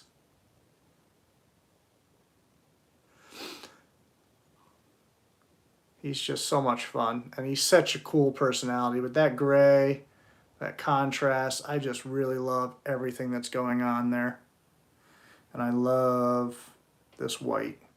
That's one of my favorite. I'm sorry. Was that not allowed? It's one of my favorite things about some of these striped genes and things like that, are when you get that tail. What genes? So that's a really, really good question. I have no idea. That's kind of the fun thing about Borneos, is that they're so polygenic and their traits work in funky ways. He is from Orion to Lilith. So the gray that you're seeing, that gray that goes along underneath the dorsal there, that comes from mom. I don't know exactly what's going on with that. It might just be that's all it does. I'm going to play with it and try to find out. I have that older male that's sort of a sibling to this guy. He's got the same mother, and then this guy's father is his father's son. So they're very closely related, but slightly different. But I think that the side pattern here might be getting some influence between Ultra and Sideswipe. Usually Sideswipe really cleans the pattern up, as you guys have seen with Callisto, with Orion, Charlie Murphy, a lot of those swipe snakes that I have. But Ultra also manipulates pattern, and then I don't know what that gray thing that's going on is, so there could be a bunch of things at play. So that's why I held this snake back, not only because he just looks fucking awesome, and because he's just amazing, but because I want to see what's going on there. I just look at that. How can you not like that? That white to that creamy brown to the yellows to the gray. There's just so much going on. Yeah, Ocelot and Sideswipe, Matt has always thought are similar in a lot of ways, whether they're connected or not. There's so much we don't know. So that's why I'm breeding Sideswipe to Ocelot to try to see if I can get a clutch out of those and see where we go. Lilith like the demon, yes, but Lilith's not a demon, even though she struck her cage during this video. She's a sweetheart. I can't get her out right now just because she's got shit in the way. But Lilith is his mother. What I do need to do, I still haven't forgot about that blue ghost, but I want to take this other male out. So I'll show you this guy's older, mostly brother. I don't know how you would really consider it. Like I said, they have the same mom, and their dads are related. Where the hell did I put him is the question. I think he's right here. Did I get him out? Hang tight, dude. Oh, I hear your water spilling. I'm going to be really mad if this is not his cage. Oh, it is. Hi, bud. Come here. Yeah, I know. Life sucks. So this is his like older brother, another child of Lilith's. He is clearly Sideswipe, so you can see that side pattern's completely erased. There's no pattern on his side there for that strip, obviously coming from underneath. But he's got a lot of similar qualities to that animal. His gray isn't showing up as well right now. He's not really fired up. I mean, you can still see that gray stripe there, but it's not the same as that other animal is right now. He does get that same color. He's just not there now. But I love the side pattern and the belly pattern. I did pair him up with Lilith a time or two, and you see a lot of this with a lot of these stripe lines, that funky neck pattern. He has not wanted to breed yet. He's only a 2017, so he's going to be 4 this summer. Or this clutch was a late clutch, I believe, so I don't think he turns 4 until October. I'd have to double check on that. I feel like it was a late clutch, August or later, if I'm not mistaken. But yeah, you can see he still has a lot of similar traits, but he clearly has the Sideswipe, whereas that other snake's a little bit more in doubt. But you can see similar personality, easygoing. You know, I just completely disturbed him from where he was, and he doesn't really care. You know, his tongue flicks, you can see his tongue flicks are good. Nice and relaxed. Trying to get some of that side pattern in there without me totally screwing it up. But I love Borneos. Borneos are definitely the most fun species to breed, just because you get so much variety, and the anticipation of each clutch, of not knowing what you're going to get, I think is a lot of fun. I could see where some people wouldn't like that, but I love that. At times it can be frustrating because you might chase a project for 5 years and not get the results you want. And then or maybe even 10 years you chase down a project and you're like, well, this was a total bust, which I would imagine that would really stink. And it does stink, but I think sometimes what is the, the journey is the destination kind of thing. I think it's fun, even if you miss. I think it's a good time to shoot for something. And I'm going to get this blue ghost out, but I got to get this other cage down first. We'll see what kind of mood he's in.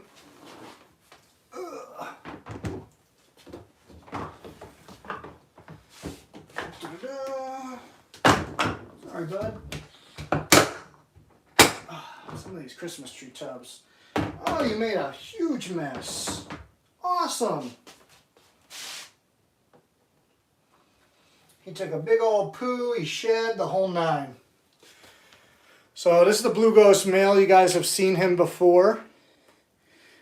He's not super fired up right now, but you can see a lot of similarities to that little male, which is what makes me think that ultra is playing a part, because a lot of the ghost line and ultra lines are fairly connected in a sense. So I do think that you know, that's where I'm getting that inkling from. You know, if you look quickly, you can see similarities in his pattern to that little guy. Now he doesn't have sideswipe in him at all, but that's what's making me think that maybe Ultra's playing some part with the sideswipe pattern, and they're kind of competing and each trying to win. But he's a bad example right now because he rubbed his head a while ago, but you can still see his head is blue. It's not, you're not cooperating, dude. It's not cream or tan, it's blue. So he is a true blue ghost. Very expensive animals. I paid $1,550 for him to rub his head off. So thanks, jerk. But he's doing well. He's breeding for me right now to that blue ghost female, which is why I didn't want to pull her out. I need to get a couple of meals in her, get him back in there, and keep doing work. But he's doing really well. Really nice snake. I'm going to have to clean him after this, so I'm going to leave this down for now. But he's one that I really don't handle very much. Obviously, he's tolerant of it, but he would rather be left alone if given a choice. So I don't really, the snakes that are like that, I have enough snakes that I can handle if I want to just handle a snake. So there's no reason for me to force handling on an animal that maybe doesn't enjoy it as much as another. It just really doesn't make any sense to do that to them. You know, it would just be for my own amusement for the most part. So I do it enough to where if I get into a situation and I need to do something with the animal, medically or whatever, he has enough faith in me and trust in me for me to be able to evaluate him and manipulate him. But I don't push it. So now that I handle him like that, obviously I'll have to move him again to clean his cage. But you know, I won't handle him recreationally for a while. And that's another thing people don't understand. Once a snake's tame and used to you and knows things, depending on the species, of course, but with short tails, I could leave him alone literally for probably 4 months if I had him on a substrate where, you know, it was bio or whatever, which wouldn't work in a cage this size, but that's another story. But if I was in a situation like that, I could leave him for 4 months, go in there and pick him up, and our relationship's not going to be any different. They're not dumb animals. Now, I'm sure there's a period of time where it's too long and that would happen, but it's you know, people act like you got to take them out every week or you got to take them out 3 times a week. You don't. It's just not true. You know, when my animals are breeding for the season, I might handle that female twice during the breeding season. I'm trying to be as minimally invasive as possible. So as long as the cage isn't disgusting or, you know, I'm not trying to set them up. Like once they ovulate, I'm trying to set them up for breeding. They go to the bathroom a lot during that time. So I'm in there picking a little bit here and there, trying to keep it clean. But then they get a pretty deep cleaning about a week or 2 before I expect them to lay eggs. And then they're pretty much left alone at that point again, unless something really, really needs my attention. But typically by that point they're nesting and they're doing those things, so I want to leave them be. But yeah, they don't get touched. I've had seasons where, you know, I might touch them 2 or 3 times in like a 6-month period, just quickly to clean whatever, you know, a little bit more than that. And then I have them outside and they're fine. Like it's you know, they don't need as much constant interaction as people think that they do. On the flip side, I find with my white lips, handling him like once a week keeps him a lot calmer to handling than if I let him go long periods of time without me being in there. Oh shit, I always try to do that, it doesn't work. You just reminded me to check on my, well, go check. Good evening, Alex. Yeah, they do have a similar neck pattern. A lot of stripe lines and things like that have that similar neck pattern. Yeah, Borneos, I've never seen an ugly Borneo in my life. What's the average clutch size on them? Clutch size can vary a great deal with Borneo shorttails and Sumatran shorttails. So Sumatrans and Borneos lay more eggs and or smaller and more eggs. Blood pythons give you bigger eggs and less quantity. So even though a blood python is larger than the other two shorttail species, the other two shorttail species tend to give you more eggs. The other thing that's different with them is obese bloods slug out. Period. End of story. Obese shorttails sometimes will and sometimes won't. So sometimes if you have a heavy shorttail, you get 30 eggs. Do you want a 30 egg clutch? No, you don't. Trust me, you don't. I don't care if it's $1 million babies. Like, it's just a hassle you don't want. So average clutch size for my girls, let's see. Lilith gave me 15 both times. Or no. Was it 15 and 17? No, 15 both times. Electra gave me 16 and 17. Bellatrix, when she was here, that my friend Josh has, she gave me 17. The Blue Ghost Girl laid, I don't remember how many. 10 babies hatched. I think she gave me like a dozen or 13 eggs, but she looked like she was way too thin to have even had eggs, and all of a sudden she pushed out all these. I couldn't believe it. I didn't even think she had taken. Like, that was a wild one. The Ocelot female was small. She gave me, I think, about 13 eggs. Then for Sumatran shorttails, Incognito gave me 14 and 14. And then her third clutch, she gave me 10. But she was really light for that clutch. I was actually surprised she went too. I didn't anticipate it, so I hadn't been feeding her very heavy. Sambuca gave me 13 her first go. She gave me 19 her second. No, 20 her second and 21 her third clutch. For blood pythons, Big Red, 10 babies hatched, but she laid like, God, it's been so long. That was 2016 she laid those eggs. It was 20 something altogether between slugs and, not slugs, she had duds. Between duds and fertile eggs. My big T positive female gave me 24 eggs, no slugs, which was a really impressive clutch for a blood python. But both those girls are big. She's 6'8", she's 6'4", 6'5". So those are big girls. Like Raiden, when Raiden went, she gave me 16 eggs, but she also was pretty big. With blood pythons, I would expect, you should expect like 10 to 16 eggs typically, upwards of mid-20s on a really big female that's in really, really perfect condition. And when I say really big, I don't mean fat. You know, she's lean and mean. Both my blood girls are lean and mean. She's 6'8", she's not even 30 pounds. So, you know, they're strong, they're heavy-bodied snakes, but she's lean. Lean gives you better egg production. I'll take that to my grave. I'll die on that hill. With shorttails, I think you would expect probably a dozen to 20 eggs pretty routinely, and you can hit up into the low 30s with them. But it really depends on the female's condition and, you know, fertility and all that stuff, what you get. Hey, Ray. She's so cute. Let me see what else I missed here. You guys are firing.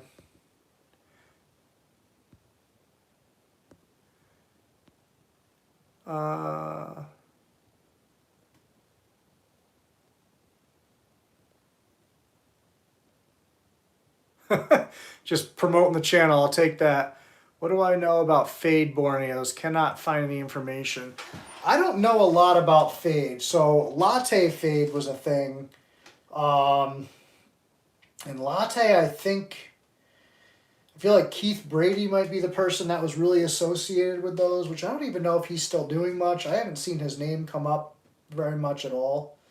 I don't know a great deal about fade stuff.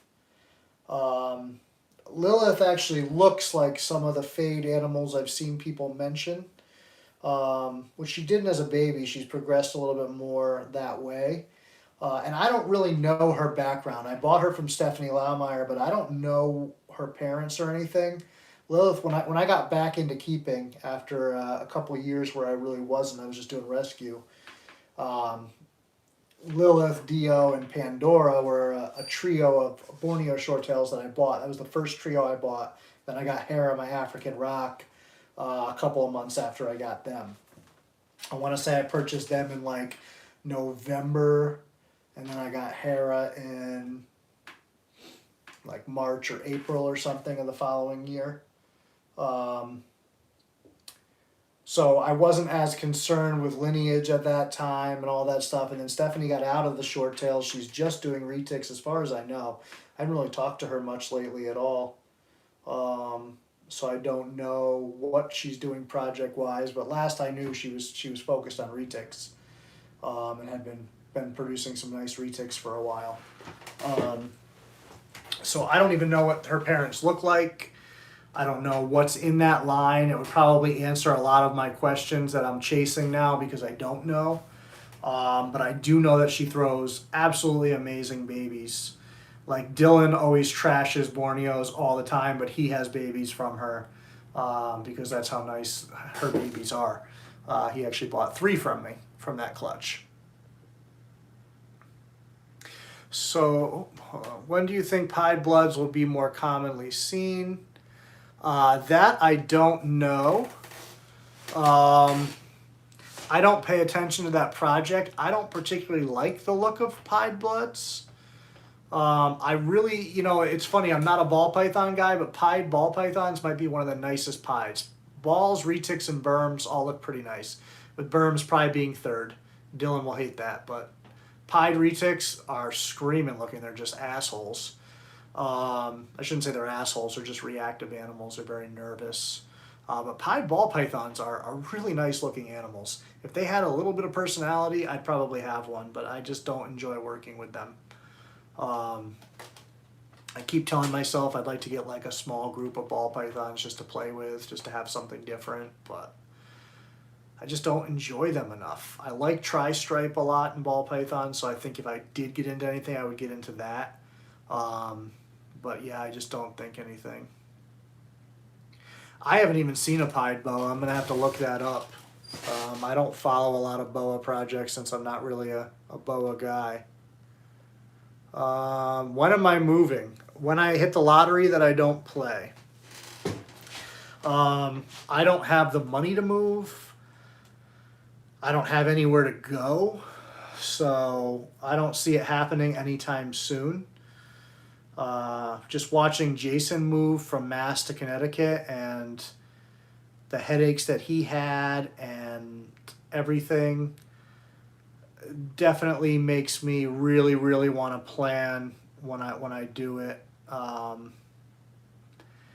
because he had not even a minor lapse in judgment. That's not really the right way to say it, but he was exhausted and probably did something where if he wasn't as exhausted he wouldn't do, and it cost him several animals. I don't even know how many he lost, but it was significant, because he was pulling like 18-20 hour days, moving and driving back and forth and setting up, and he built a whole new snake room from scratch, and he set up some snakes in a bathroom in holding tubs with a space heater to keep them warm, and something with the space heater went awry overnight and cooked a bunch of animals, and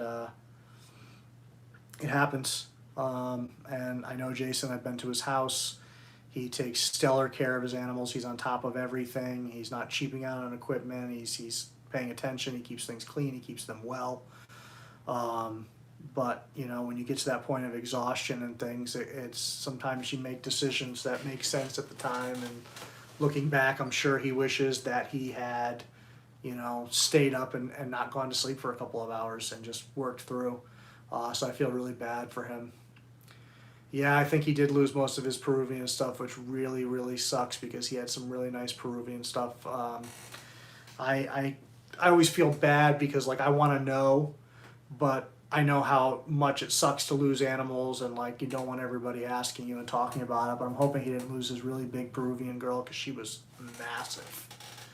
But my guess is she's probably on that list, unfortunately, because he said he was trying to keep some of the bigger gravid girls the warmest, and so those were the ones that were closest to the heat when it malfunctioned or whatever happened.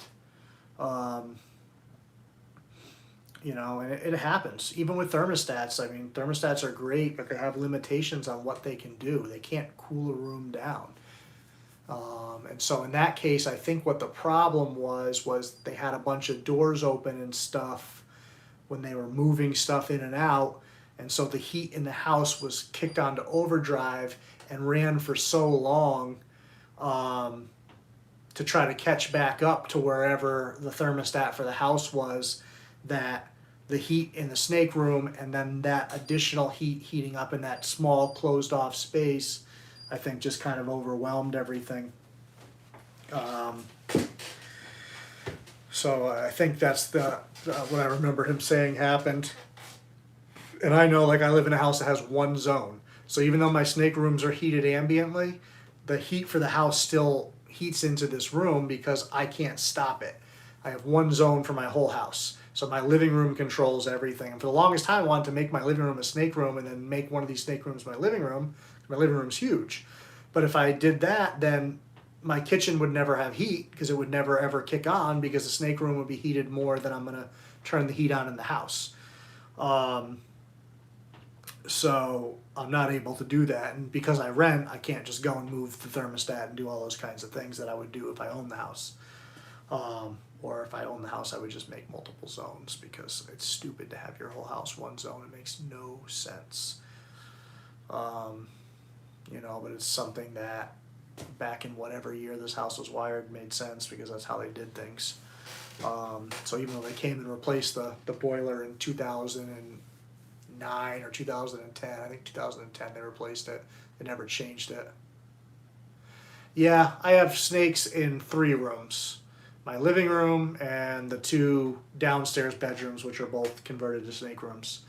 That used to be my bedroom down there, but I got kicked out into my own attic now. The snakes told me GTFO.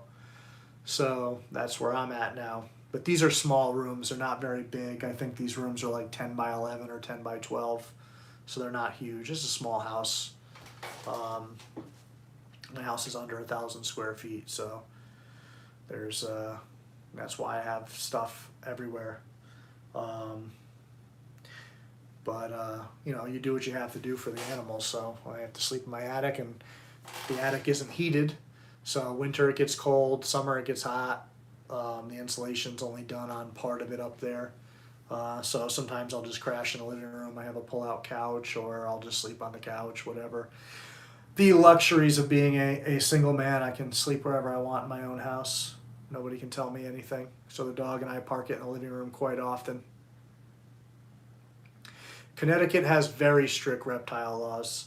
No venomous at all. No big monitors, no big snakes.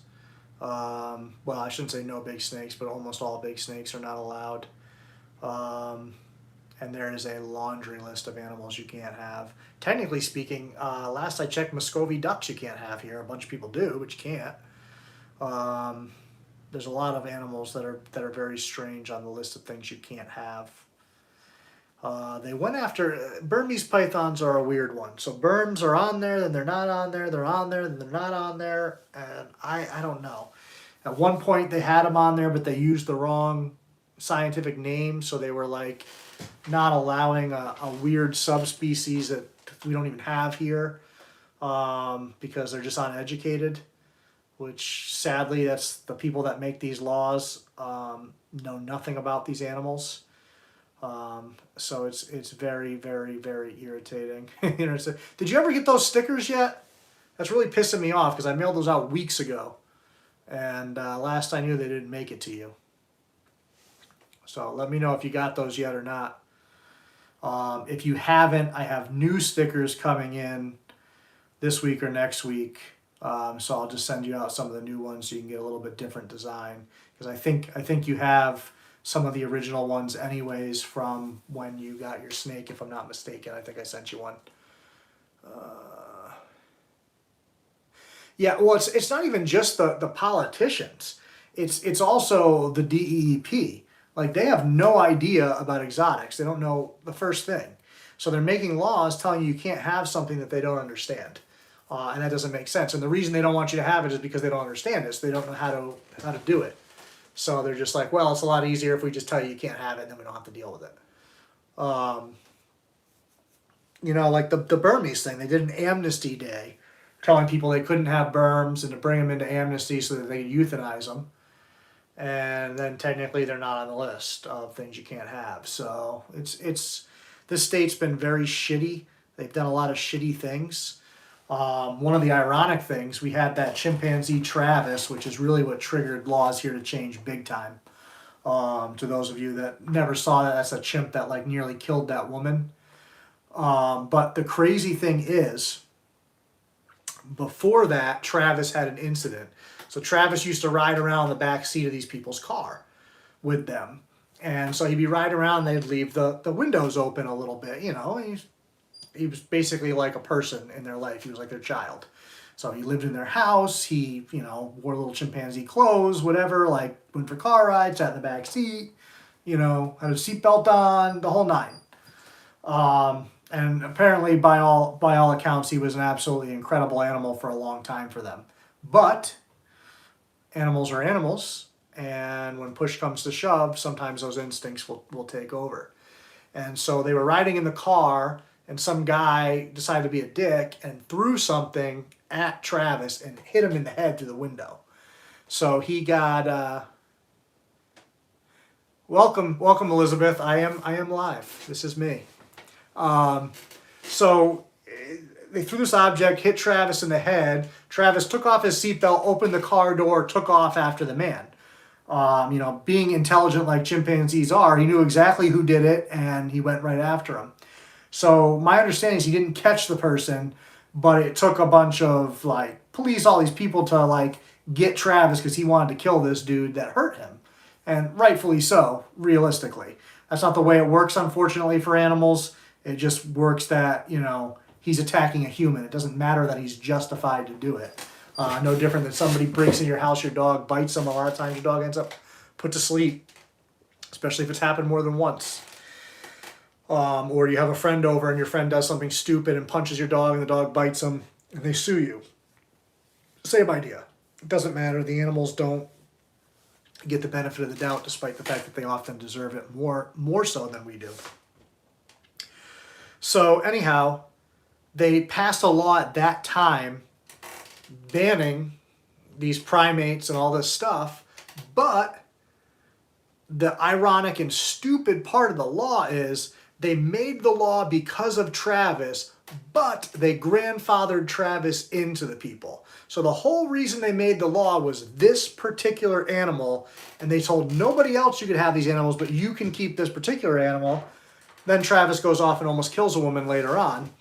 Once again, not necessarily a justified situation as far as like the first situation was.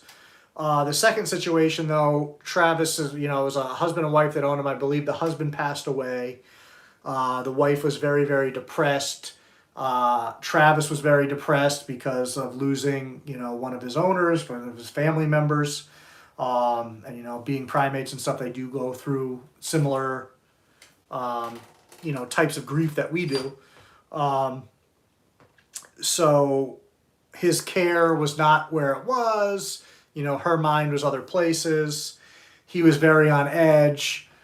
Something happened where this friend of the family came over to check on things, and something happened where he just basically went on a violent rampage and he nearly killed the woman. And so that was really the end all for everything here. They just said no more anything. If it's cool, you can't have it. So that was a big motivation for me getting into Bloods and Short Tails back then.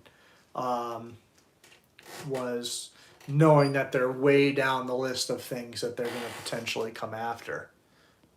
And I've told people right now, you really, really, really need to pay attention now more than ever to USARK. You need to renew your membership if you have had one in the past. You need to get a new membership if you don't have one. You need to sign up for those newsletters. You need to pay attention, because right now, like I said, I don't ever want to make this channel political, but right now we're in a position where there's not a lot standing in the way to protect us from them changing laws, especially on the federal level right now. You know, if you remember a couple of those stimulus bills, there was some anti-reptile legislation that the Democratic side put on those bills. And if it's important enough for them to try to slip it in with a stimulus bill, then obviously it's a focal point to some extent of somebody there on that side of things. And now with the Senate, the House, and the president all on that side of things, there's nothing to balance that out if they try to change some of these laws. So we as a community need to be more vigilant now than ever. We need to be on our best behavior. We need to keep aware of current events. We need to make sure if legislation comes up in our area or surrounding areas or anywhere really, that we're writing letters, that we're proactive, that we're being polite, factual, explaining why these laws don't make sense. So this is a very, very, very, very, very scary time as a reptile keeper, because that's the side where this legislation comes from, and now it's unchecked, and we're already seeing a ton of legislation being pushed onto the floor right now. There's a bunch of stuff going on. If you check out USARK's site, the scariest thing to me about all of this, yes, it's scary to think that I won't be allowed to keep these animals that I love. That's horrifying. But what scares me the most is that they're trying to stop educational programs. That scares the shit out of me, because the biggest way to make people understand these animals and be passionate about them is to have a chance to see them in person and to interact with those animals. So they're making it now where some places are looking to push where you're not allowed to transport these animals except to a scheduled vet appointment. So you would have to have a scheduled vet appointment, proof of that, and that's the only way that animal is allowed to be transported in your vehicle. So how do you get that animal from the hub when you ship it in? How do you get that animal, when you move? What do you do? There's a lot of questions that remain to be answered, but the thing is, they don't want to make it easy for us. But the biggest thing is that shuts down educational programs. People can't come into schools with these animals and give those experiences. We've all had those experiences, I would imagine, growing up, where somebody came with birds of prey, or somebody came with reptiles, or whether it was a tiger cub, whatever the hell it was that they came to your school with, or your school took you to a program to see. You had a chance to interact with these animals, to see them in person, to appreciate them. And for a lot of us, that's what triggered our passion for these creatures, or whatever creatures. And so if we lose that ability, then these animals not only are doomed as a hobby, but they're doomed for conservation to wild populations, because people tend to care about what they can make a connection with. And if they can't make a connection with it, a lot of people don't care. It's out of sight, it's out of mind. And it's not front page news. You're not opening up, the New York Times, and it's all about conservation and wildlife issues. It's just not what sells. So if these educational programs are ended, if you're not allowed to transport these animals for anything but veterinary care, then we're going to lose what little foothold we have in bringing new people into the hobby, into, getting people passionate about these animals. So please, please, please, please, please try to keep on top of this stuff for the sake of these animals, for the sake of wild animals, for the sake of people that this is their livelihood. There's a lot at stake right now, and a lot of people don't want to face that, and they don't want to think about it. But if we're complacent, we could lose everything in a hurry. So really, really make that a point of focus for yourself, to follow USARK. You don't have to agree with everything they do, although it's hard to imagine that you wouldn't, because they've done a lot for us as keepers. There have been some people in the organization over the years that maybe didn't do things perfect. But I think Phil is on the up and up and really trying to do his best for the hobby, for the animals. So the more we can back him up and the more we can back USARK up, the better off we'll be. So you can get a membership for like $40. You're going to get a T-shirt out of it. So I mean, you know, we've all spent more than $40, I'm sure, at some point on an article of clothing. So even just for that, and the fact that that money's going to go and help. You know, if you can do more, you should do more. When I ship, every shipment we can add money for USARK. I always do that. On top of, obviously, I have my membership as well. But the more of us that do things, if every reptile keeper just signed up for that $40 membership, they would probably have enough money to do what they needed to do. But the fact is, a lot of us don't. And if you're, you know, I've heard Eric especially, but Eric and Owen on Morelia Python Radio, they're hammer on this a bunch of times. Like, if you're breeding snakes, if you're selling animals, if you're making money in any way on this hobby, whether you're building cages, whether you're doing feeders, whether you're, you know, making accessories and supplies, if you're doing anything and taking an income in some fashion, you should be the first person that signed up for USARK. And if you're not, you're really kind of failing everybody, including yourself. So there's my harsh message, my call to arms. Be vigilant right now. Pay attention. Sign up for that stuff. Get those emails. USARK does not spam you with a lot of stuff. They send you pertinent information. On occasion, they'll let you know when a reptile show is coming up. You know, a big reptile show. They're really not going to bother you very much. You know, I've been signed up for USARK's emails for years. Never have I been like, oh my God, another USARK email ever. I'm sick of hearing about my car's extended warranty, but USARK, no. So please, people, do that. So I don't, you know, here we are having this whole huge thing, and I'm talking about how we can encourage super chats, and obviously we're not working because there's none. But yeah, I definitely want to do. Awesome, Mike. I appreciate you showing your coworker there. Yeah, it's cool. Yeah, I'm fed up with YouTube system too. And I don't like politicians very much either. Yeah, that lady did need a full facial transport. Travis fucked her up.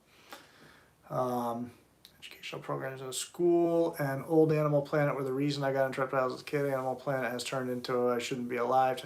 Yeah, unfortunately, I was really, really sad to see. That's the loss of Steve Irwin's obviously very significant in general. But I think one of the biggest impacts it has is Animal Planet really went the wrong direction. And to be honest, I can't sit here and say if he was still alive for sure it wouldn't have walked that path, because I don't know. I don't know Steve personally. I don't know that he might not have, you know, gotten motivated by the money like a lot of people do. You know, money has turned a lot of passionate people into passionate people about money first. And we see that with some of the big YouTubers, with some of the big names in the hobby. And that's why I tell you guys all the time, you know, I'm wearing my nerd shirt. That's why I support Kevin above all else, because his passion has never dwindled.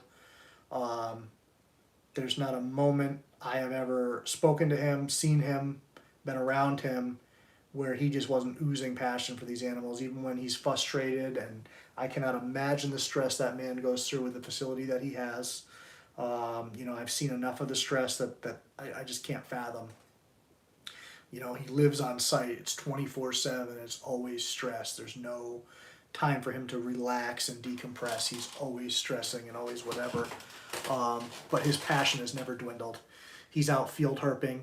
He's involved with snakes and reptiles and animals in every way, shape, and form that he can. He's outside trying to build relationships with wild chipmunks. Like, he breathes and sleeps this stuff on a level that I don't think any of us do.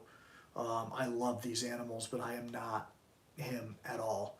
And so I will always have a tremendous amount of respect in that regard, because I know where his heart lies. Whereas some of these other people, I don't feel the same. I feel like money's overtaken their passion.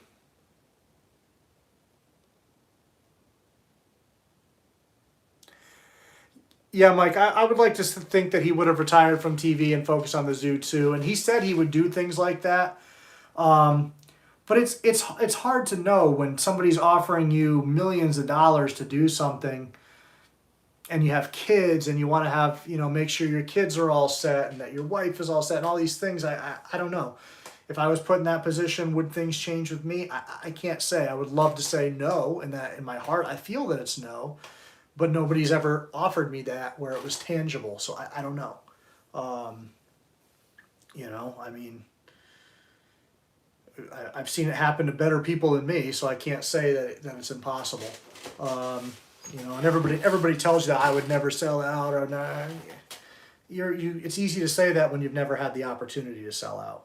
The people that have had the opportunity and have turned it down, then yes, I can respect that when you say that. But the people that haven't had the opportunity, they're just empty words, whether it's from me or anybody else. Because you truly don't know. We don't know we think we know ourselves, but we really don't when we haven't been in that situation. So I don't know. I know that no matter how much money was thrown at me, that I could never ever paint these animals in a negative light, because that's just I just can't do that. That I know. I'm so anti that there's no. I don't have kids to worry about and sacrifice my feelings on that or something. When I die, I just die. There's nobody that's depending on me, other than the animals, of course. But yeah, so I don't know. It's a very, very weird situation to be in. Have I ever created any world's first morph or... So I have stuff here where I could make that. And then there's situations like that funky Borneo I showed earlier. For all I know, there's something going on there that nobody's done before, but I don't know. So I've never concisely said that. I did produce a snake that's on World of Ball Pythons as... Oops. Sorry, my low battery symbol came on. Yeah, pretty much every Borneo is a world's first. So I do have an animal that I produced that's on World of Ball Pythons. My name is not on there. I was working at the time with somebody, so I produced the animal, 100% me, but the animals belong to somebody else. And that was the last year that I bred ball pythons. And so he was staying in ball pythons, so I told him, just put your name on there, get your name out there. But I don't think that animal was a world's first. I just think nobody had submitted that combination of genes to World of Ball Pythons. I hadn't necessarily seen them, and I remember Googling for pictures, trying to find pictures of it, and I couldn't. But that's the closest probably, and I'd rather just say no that I didn't, because I don't want to be known for ball pythons. That animal was, oh man.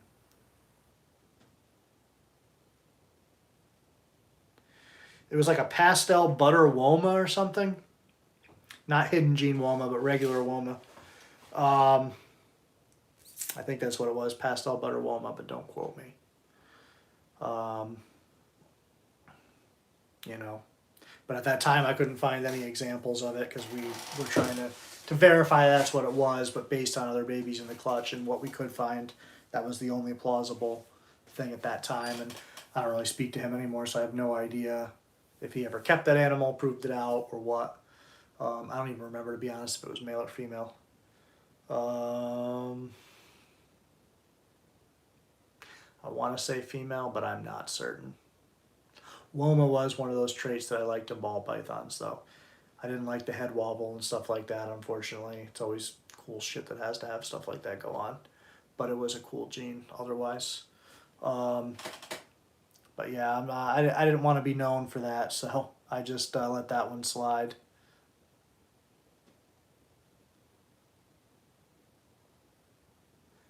Yeah, no, Kevin definitely had met Steve before.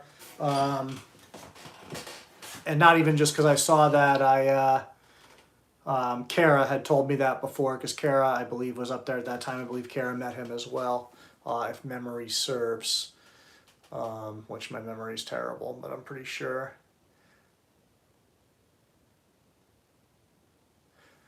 So there's some ball mixes I really like the look of, and they can make good pets, but I hate everything the ball market has become. It's just gross. Every trailer park couple breeds them now too. Yeah, what the snake hobby really, really needs is more keepers, and just keepers. People that don't want to breed, people that just want to keep and have a collection of animals, or one animal, 5 animals, 10 animals, 100 animals, whatever it is, and just keep to keep. But it gets harder and harder to keep on that level and not have those animals produce you something to offset the massive costs of maintaining a larger collection like that. So I get where that motivation comes from. And like I said, it's hard to tell people, oh, you shouldn't be breeding when I'm sitting here breeding.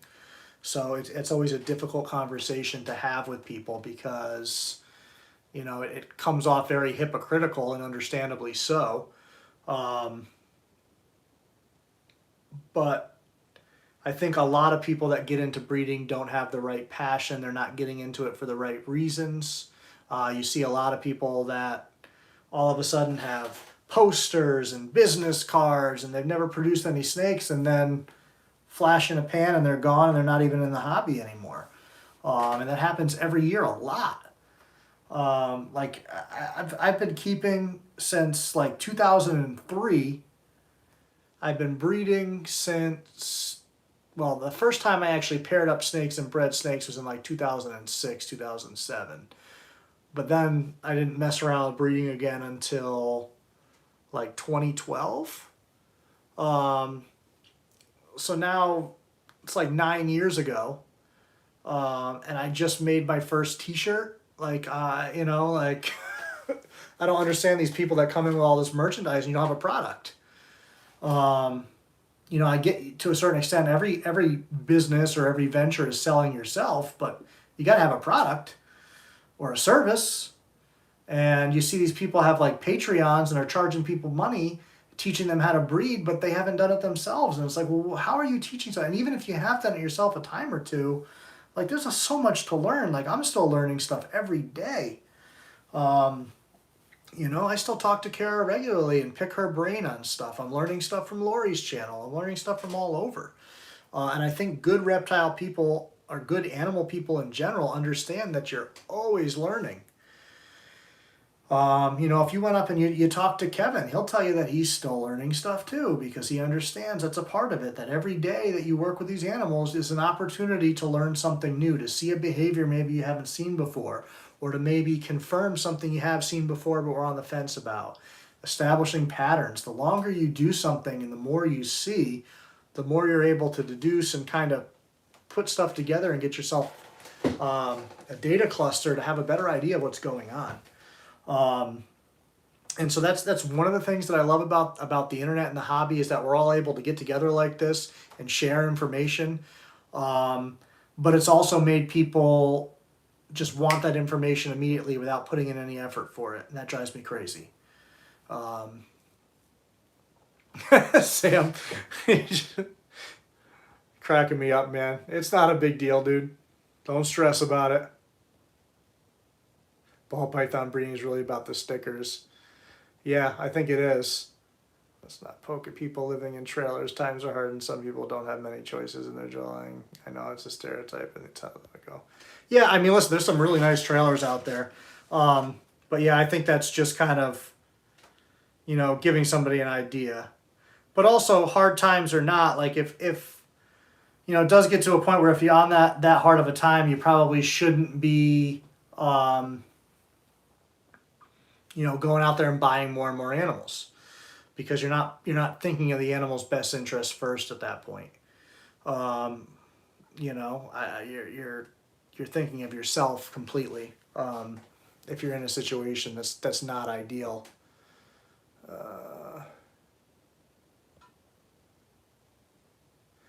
So I got 2 royal pythons to study their behavior, since many people have them and ask me questions about them. They actually might freak me out because they freeze too much. So it's funny you said that. You know, I've been around animals my whole life, and I'm very comfortable around animals. Dogs are one of the, you like not going to see me afraid of dogs. I worked for FedEx. I got bit by every breed of dog you can imagine, running down on you, whatever. Didn't no sweat off my back. The bull mastiff that bit me in the shoulder hurt. Not gonna lie, that guy got the better of me that day. But anyhow, the only dog there's been 2 dogs ever that like made me nervous. One I was totally afraid of, and justifiably so, as that dog ended up getting put down. He bit a laundry list of people. He was just very, very bad. And he was bad because his owner made him bad, because he was a very, very nervous puppy. And instead of socializing him, he isolated him and did things to him to make him mean. He wanted a dog that was going to intimidate people, and he made one. And unfortunately, sometimes with those smarter, highly trainable breeds, the wrong person can really create a monster. And that was a cane corso, and it was a bad dog. Bad, bad dog. But the only other one that freaked me out was my buddy had this dog. And, you know, if you're used to animals, you know body language. When you're approaching a dog or a dog's approaching you, you're automatically looking at tail position, you know, eyes, ears, all these different things, posture, you know, is it approaching directly, is it circling, you know, all these different things that you're looking for that give you behavioral cues as to what that dog's thinking and what its intentions are. So my buddy's dog was tied up out back, beautiful dog. He was a mix of something. He was like a shaggy looking Rottweiler, but he was a mix of a bunch of stuff, and I don't remember. But I will never forget, I'm walking up to approach him because I asked my friend, like, oh, can I go see him? He's like, oh, yeah, sure, go. And he was tied up on, like, one of those runs.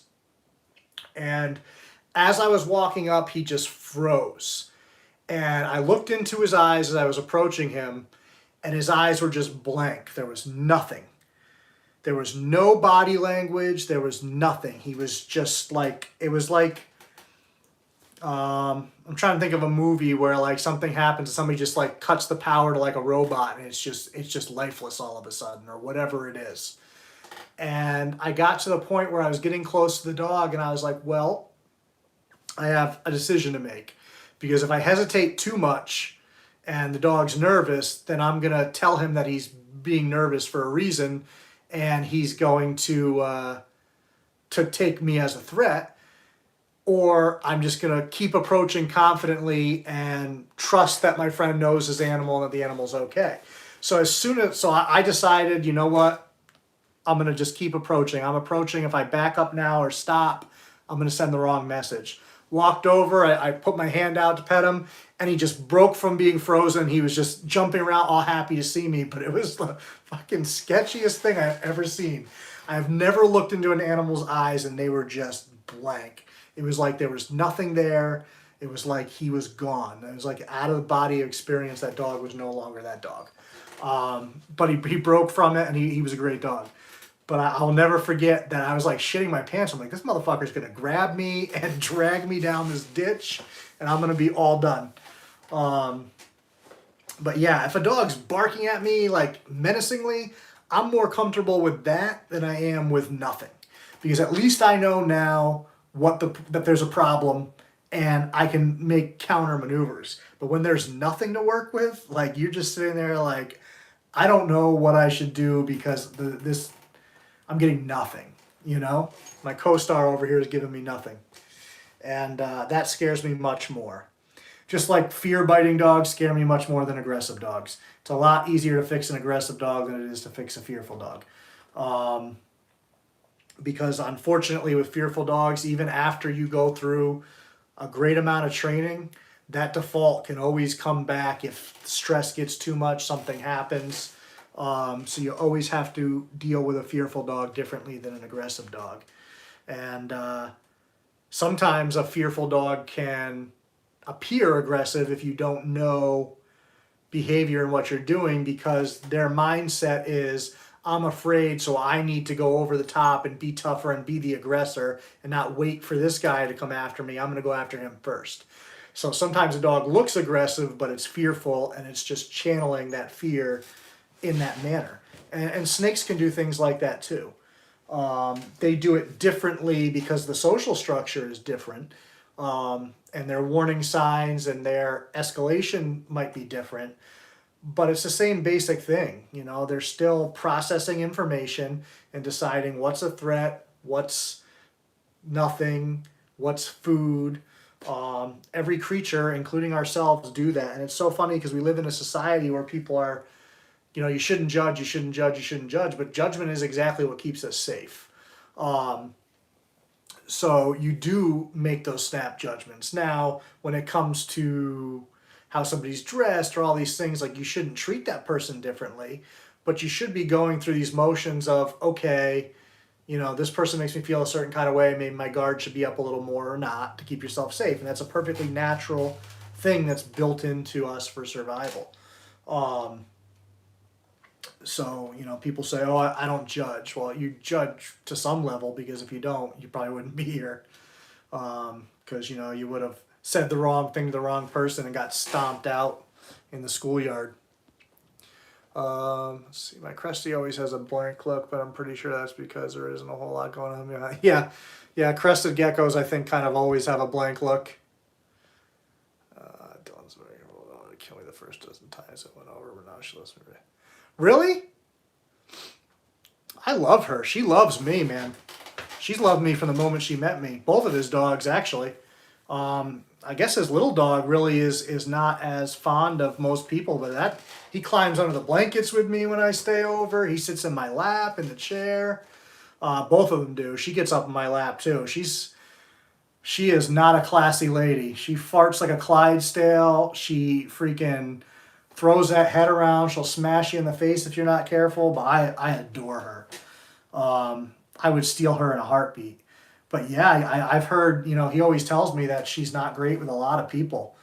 And I've never seen it, because she's always great with me. I mean, she'll come up when I first come in the house if I haven't been there in a while. She might bark a time or two, but usually I just give her my hand, she sniffs it, and she recognizes me, and we're good. But yeah, both of his dogs love me a lot. The terrifying animal over there is that damn Sphinx cat. That little shithead, man. I'm like afraid to move in my sleep because he attacks my feet. He'll come flying in, leap onto the bed. I am not a cat person. Cats freak me out. I know that I owned a cat, but like, cat claws are one of the things that I'm most afraid of in life. I would rather get bit by any snake in this room than have a cat scratch me ever. It just freaks me out. Like, I'm fine with tattoo needles. You can take me to the doctor, jam a big old needle in my arm. I'm good. Cat claws freak me out. I'm terrified.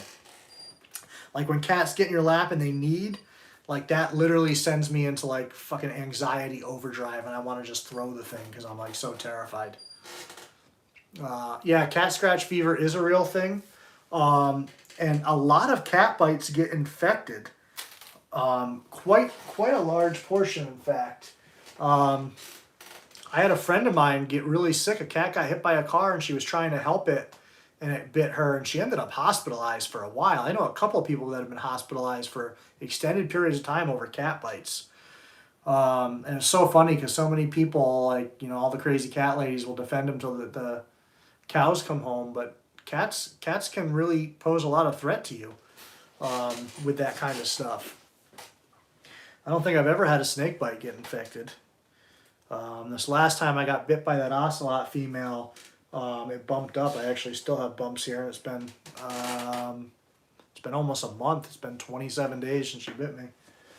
She bit me New Year's Day. That's the only reason I remember the date. It's not like I have a calendar of snake bites. I just remember it was New Year's Day that happened. The second day, my freaking tire exploded. I had to buy a new tire, and I was like, wow, 2021's off to a fucking hell of a start. So it was pretty wild. I'm hoping that Ocelot girl's going to ovulate soon. We'll see. I'm going to feed her again, put Orion in there maybe 1 or 2 more times. But she's been hiding more than she normally does. So typically I find when females are hiding that don't normally, that have been breeding, it's often you know, they're going through those motions, and they're just, they know their body's out of sorts, so they get uncomfortable and they want to hide more than they normally would. So hopefully that's a good sign. All right, let's give this thing a check. See where we're at. We've been on here for quite a while. Anybody have anything that I missed? I'm sure I missed a bunch of stuff. So these new stickers that I got, by the way, they're going to be the Ron Burgundy ones with his picture and everything there. So if you guys have, I'm assuming by now everybody's seen the t-shirt design and the merchandise design with Ron there. No, I don't have a tooth in my arm. It's just, I don't know, I had like a weird reaction to it. But that's the first time I've ever bruised from a snake bite. I've never bruised from a snake bite in all these years. And I bruised hardcore. So anyways, these new stickers I have coming in are basically just going to be for like giveaways on the channel type thing. They're not, I only got like 20 of them coming in because I had to pay quite a bit of money for them. And I don't have money to get a big order of stickers right now. Frosty Snake Jones, I don't think I've seen you on in a long time. I remember you back on like videos 1, 2, or 3. I think it was you that told me I needed to flip my camera sideways because I kept having the other view there. So good to see you. What did you say there? It flashed and then went away. Only had one snake bite get infected at dozens. It turned out there was a tooth lodge. I've had so yeah, cat and dog scratches for sure. Especially when you think about it, it makes a lot of sense for cats too because they're clawing around in their own feces quite often, and then they're sticking that claw in your arm. I mean, that seems like a recipe for something to get infected. You know, especially their urine. Their urine is some potent stuff. If I ever had a cat piss in my house, that cat would be gone. I would not be able to deal with that because that smell does not go away.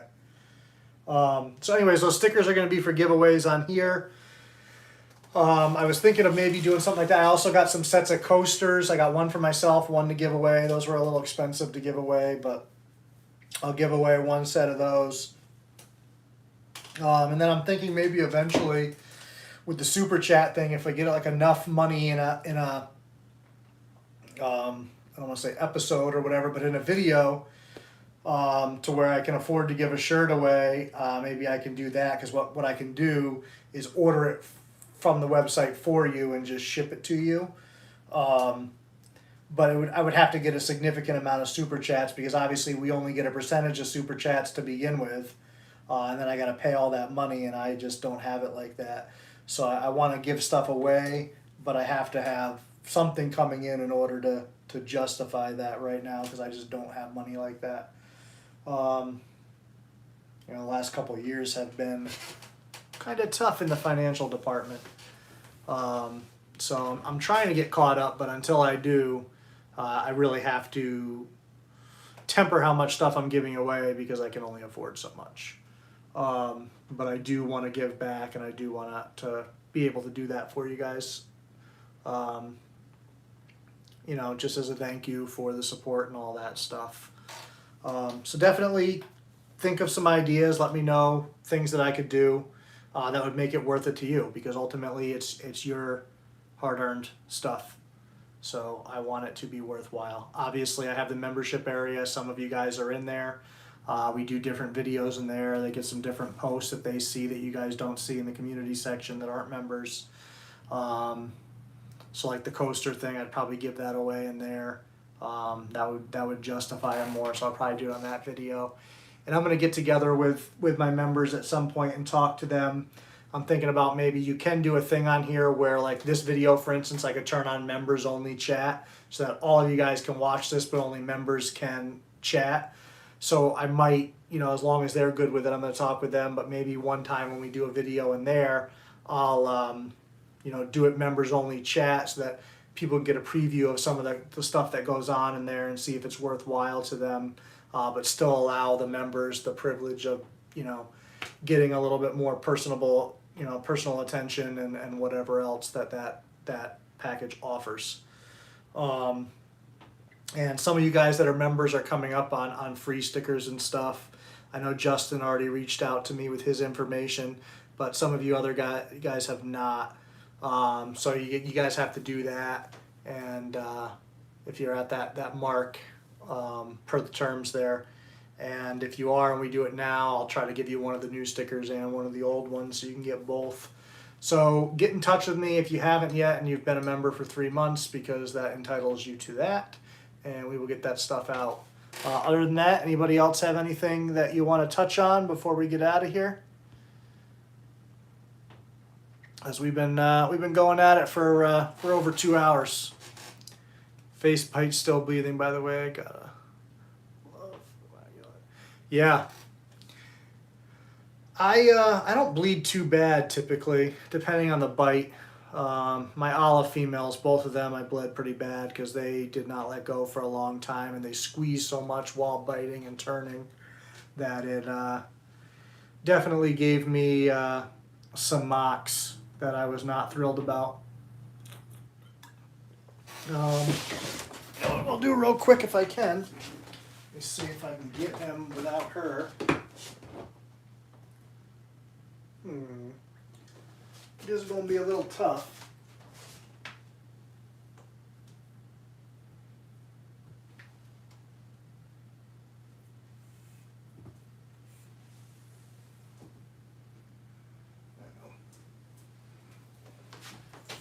I know. It's hard when they're paired up together, but he's not breeding anyway, so let you guys see Ron before we get out of here, since he is the man currently on the merchandise. So if you guys are a fan of this dude and you want to have him on a shirt, on a hoodie, on a sticker, on coasters, on a tote bag, there's all kinds of stuff there. If you check out the video on my channel with him, it says the big news that I posted recently. The link is in that description for it, so you can go on there and take a look at stuff. I also put a link to it on his Meet the Collection, and then I used him for another episode, and the link's on there as well. I love Ron too. He's a great guy. How can you not love him? He's not real fired up right now, so he's not looking super red, but you can still see he's a nice animal. And obviously his personality is just great. You know, I just had him in there. I just reached in on him, dragged him out, and he's fine with it. He can be dramatic at times, and, you know, I always say he's in a glass cage of emotion, but he really is a great snake, and I just wish he'd figure it out with the breeding. I'm just hoping he's not a lady, but it is possible. He has not gone the distance yet. He's been so damn close this past time. And I tried a couple of tricks to kind of get him going. I tried spraying them down real heavy. We just had a snowstorm when he was paired up in there. He was tail to tail with her, to where I thought all he had to do was just flip it and he'd be good. Now, there is a chance sometimes you get shy breeders. So he could be locking up in the middle of the night and unlocking before morning and I'm missing it. So that is a chance. That does happen from time to time, but it's pretty rare that I don't catch a lock at all with snakes. The only one that I ever didn't catch was Midnight Rider to Incognito, that last clutch that I had with her, but they were under the paper and I could not see both of them, and I did suspect they were locked up. I just never saw it, but that was a one and done and he got it done.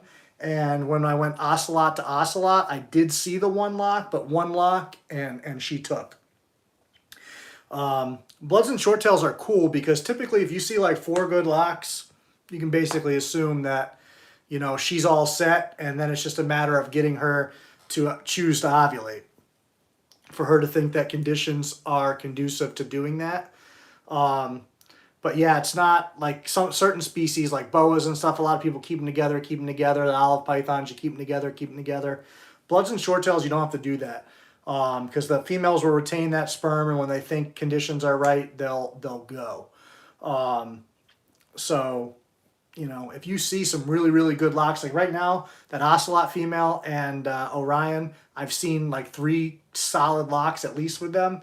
So she's probably good at this point. I'll put him in there, and the main reason that I'll put him in there again if she hasn't ovulated is just to kind of remind her that he's around and, oh, you know, I can ovulate. Sometimes that seems to trigger them. So that's about it. So Ron and I are going to probably hit the road here. Dun, da, da, da, live chat. Beautiful snake, thank you. Yeah, see, I'm not getting face bit. Not by this fella. He hatched here. He's never been anywhere but here, so him and I have a pretty good relationship. Mike, you have a good night as well. Thank you, guys. Thank you for being a member and supporting that. Inside now, I'm off to feed horses outside in 3 degrees. Oof, it's going to be 5 degrees here in a day or two. I don't envy you, but it was nice having you here, of course. And we will see you guys later. Don't forget to check out Lori's channel. Don't forget to check out the merchandise stuff. And don't forget to give me some more ideas, stuff we can do. You know, I want this to be as much your channel as it is mine. I want to, you know, get some ideas, have the content you want to see. So thank you guys for tuning in. Thank you for those of you that have been hanging out here the whole time. It's a long time to be looking at me. I wouldn't want to do that. It's bad enough I do have to do it, but, you know, even worse for you. So we will see you guys. Thank you, Sean. Appreciate it. Cheers to you as well. I'm going to get out of here. We'll see you next time. I'll figure out something to do for Saturday. You have a good night as well.